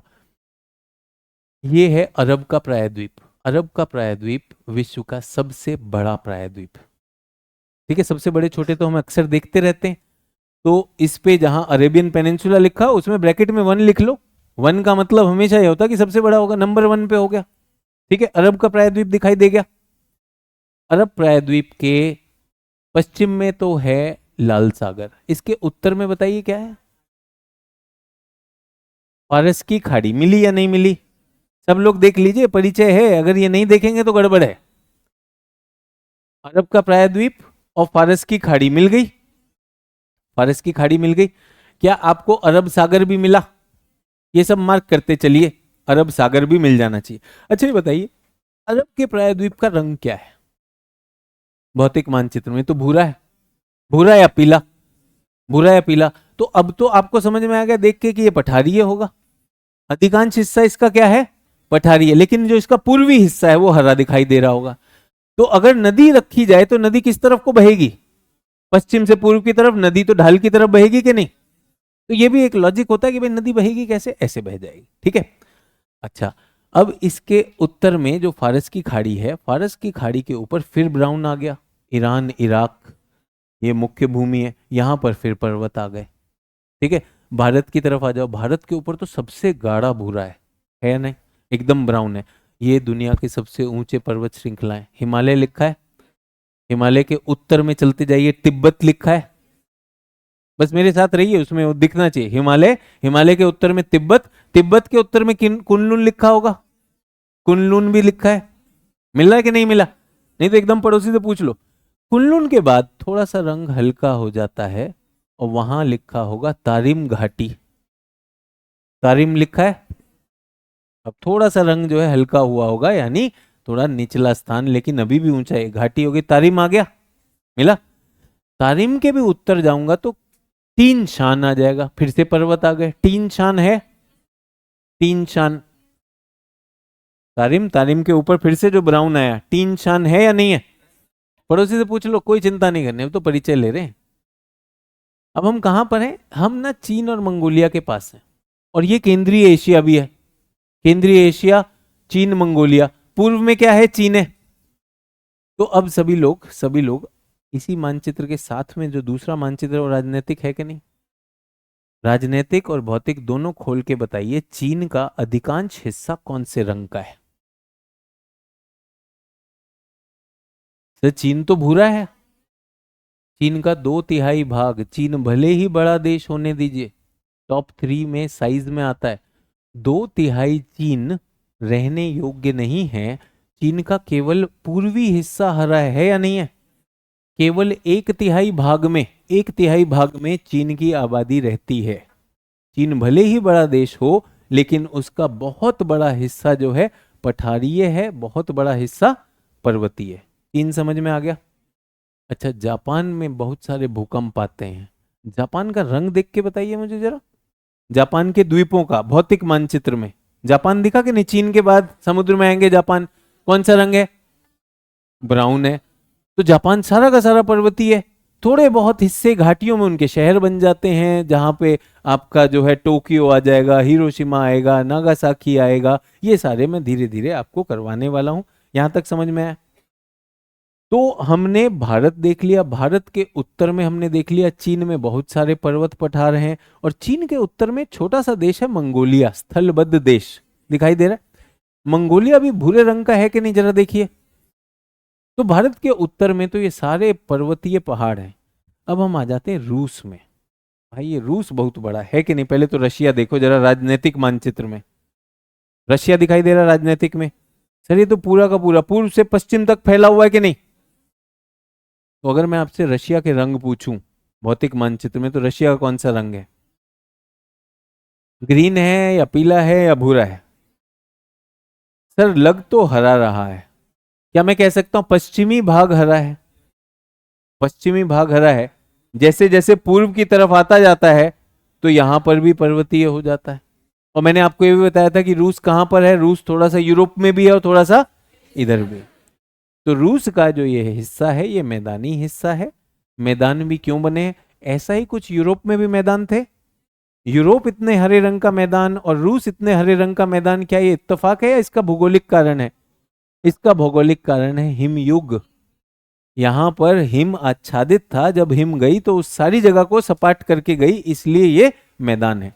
लेकिन लेकिन फिर भी आप उसमें देखोगे, रूस में देखिए पश्चिम में लिखा होगा वेस्ट साइबेरियन प्लेन। पश्चिम में पश्चिमी साइबेरिया मैदान लिखा है, ये साइबेरिया कहलाता है। मध्य में लिखा होगा मध्य साइबेरिया पठार, लिखा है सभी लोग। तो रूस को हम 3 भागों में बांट सकते हैं, पश्चिम में साइबेरिया के मैदान, मध्य में साइबेरिया के पठार, और पूर्व में आइए तो बहुत सारे पर्वत। तो पहली चीज जो मैंने एटलस में आपको सिखाई कि जब भी आपको जूम करना हो तो विश्व देखिए, महाद्वीप देखिए और देश देखिए। दूसरी चीज, हमेशा जो भी आप देख रहे हैं उसका भौतिक मानचित्र के रंगों से पहचानिए कि वो कैसा है, मैदान है, पर्वतीय, पठार है। ठीक है, अभी चिंता नहीं करनी याद करने की, पहले तो परिचय लेना होता है, फिर उसके बाद देखिए कि मोटे मोटे इन क्षेत्रों का नाम क्या है। पश्चिमी साइबेरियन प्लेन, मध्य साइबेरियन पठार, पूर्वी साइबेरियन पर्वत। फिर उनके नाम हम धीरे धीरे देखते चले जाएंगे। जैसे हमने देखा हिमालय, हिमालय के उत्तर में तिब्बत, तिब्बत के ऊपर में कुनलुन, कुनलुन के ऊपर में तारिम, तारिम के ऊपर में टीनशान आ जाएगा। तो पहला तो हमें ये देखना होता है। तो कितने लोगों को पश्चिमी एशिया, जो कि अरब प्रायद्वीप था, वो दिखाई दे गया? पश्चिमी एशिया इज अरब प्रायद्वीप, दिखा? वो जो सबसे बड़ा प्रायद्वीप था। उसके बाद दक्षिणी एशिया, जो कि भारत, श्रीलंका, म्यांमार, भूटान, म्यांमार हटा दो, भारत, श्रीलंका, भूटान, बांग्लादेश, पाकिस्तान, ये दिखाई दे गया। क्या मैं कह सकता हूँ हिमालय के दक्षिण में? हिमालय के दक्षिण में दक्षिण एशिया हो गया। ठीक है, पूर्वी एशिया मतलब चीन और मंगोलिया। 1 मिनट रुक जाइए, आ रहा हूं। क्या हुआ? पंखा क्या करना है? ठंडा बहुत ज्यादा लग रहा है, क्लास ही खत्म कर देते ना थोड़ा और। बहुत ठंडा लग रहा है। अरे यार मछली की दिक्कत हो गई यार, कुछ कराओ यार, हमारी मछली बहुत ठंडा मान रही है। चलिए, तो हाँ, आपके पास अगर कंट्रोल है तो एकदम पंखा बंद कर दो यार, सारे पंखे बंद कर दीजिए यार, बिजली बचाएंगे हम। एसी तो चल रहे हैं ना। चलिए 5 मिनट और दे दीजिए, थोड़ा परिचय करा रहा हूँ क्योंकि आपने देखा होगा। तो हमारे पास क्या है, चाइना हो गया और मंगोलिया, इसको हमने क्या कहा, पूर्वी एशिया। पूर्वी एशिया सभी लोगों को समझ में आया कि पूर्वी एशिया एकदम ही पर्वतीय पठारीय है। ठीक है, अच्छा एक और चीज करते हैं। केंद्रीय Asia, Kazakhstan, Turkmenistan, Uzbekistan, Tajikistan, ये जो कैस्पियन सागर के पास है, जरा देखिए राजनीतिक मानचित्र में दिखा या नहीं दिखा?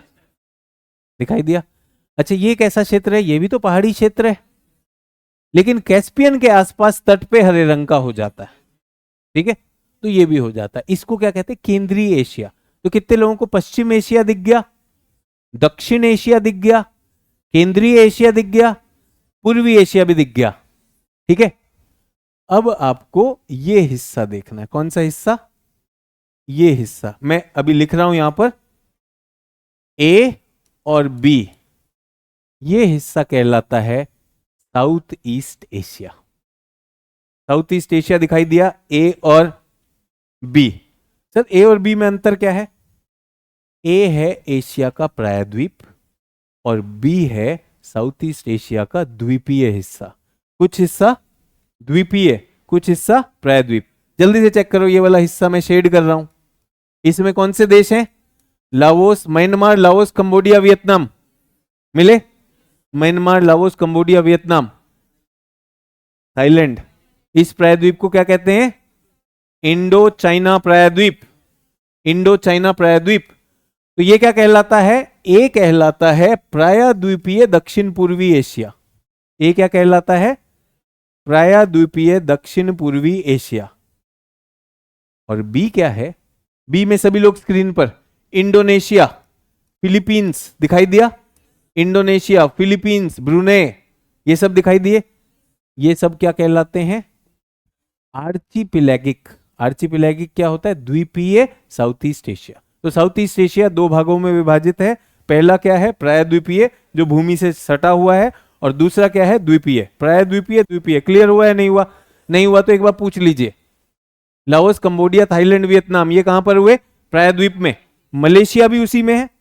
मलेशिया का कुछ हिस्सा उसमें है या नहीं है? और द्वीपीय भी दिखाई देगा कितने लोगों को? इंडोनेशिया दिखाई दे रहा है? इंडोनेशिया, फिलीपींस दिखाई दे गया? ये हो गया आपका पांचवा हिस्सा। तो अभी हमने क्या देखा? West Asia, Central Asia, South Asia, East Asia. अब हम देखने वाले हैं फार ईस्ट, सुदूर पूर्व। इसको क्या कहते हैं? सुदूर पूर्व। सुदूर पूर्व क्या है? जापान और ताइवान। क्या आपको जापान और ताइवान मिला? ठीक है, सभी लोग। किसी ने कहा सर कोरिया भी ले लो, कोरिया भी ले लो, इसमें दोनों कोरिया ले लो, उत्तर कोरिया, दक्षिण कोरिया। तो पहला तो ये होना चाहिए, बिना डरे, बिना ये सोचे कि क्या याद करना है, किसी भी महाद्वीप को देखने के लिए उसको हिस्सों में बांटिए। उत्तर में क्या है, दक्षिण में क्या है, पूर्व में क्या है, पश्चिम में क्या है, उन क्षेत्रों को विभाजन में देख लीजिए। आज आपका काम यह है कि हर एक क्षेत्र का आपकी एटलस में एक मानचित्र है। दक्षिण एशिया का मानचित्र है, पश्चिम एशिया का है, केंद्रीय एशिया का है, पूर्वी एशिया का है, दक्षिण पूर्वी का है, सुदूर पूर्व का है। देख कर आएंगे, ठीक है। उनका क्या देखना होता है? भौतिक। भौतिक में रंग देखना है। आशा है आपको सब हरा हरा नहीं दिखाई देगा, उससे आगे बढ़ेंगे, ठीक है। और देशों के नाम।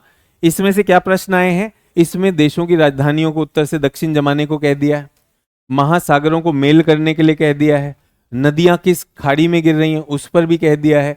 और मेंस में क्या आता है? अंतरराष्ट्रीय जियोपॉलिटिक्स के भी प्रश्न आते हैं, भू राजनीतिक प्रश्न भी आ जाते हैं, संसाधनों के प्रश्न भी आते हैं, वो सब कराना मेरा काम, ठीक है। एशिया एक बड़ा क्षेत्र है, तो मेरा आप लोगों से अनुरोध है, आज का होमवर्क क्या है? एशिया के छोटे छोटे खंडों के मानचित्र ध्यान से देखकर आइएगा।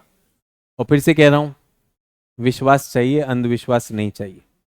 क्लास में कितने लोग? आप और मैं, हम लोग हैं। और इसमें अगर आपको विश्वास है तो मैं सच बता रहा हूं, पानी पे भी चल जाओगे। मैं चल सकता हूं, नहीं चल सकता हूं उसे छोड़ दीजिए, आप चल जाओगे, ये आपके विश्वास पर है। तो ये रिक्वेस्ट है सभी लोग, और एशिया पर हम कल इस पर डिटेल करेंगे, ठीक है। चलिए फिर आज की क्लास यहीं खत्म करते हैं। बहुत बहुत धन्यवाद।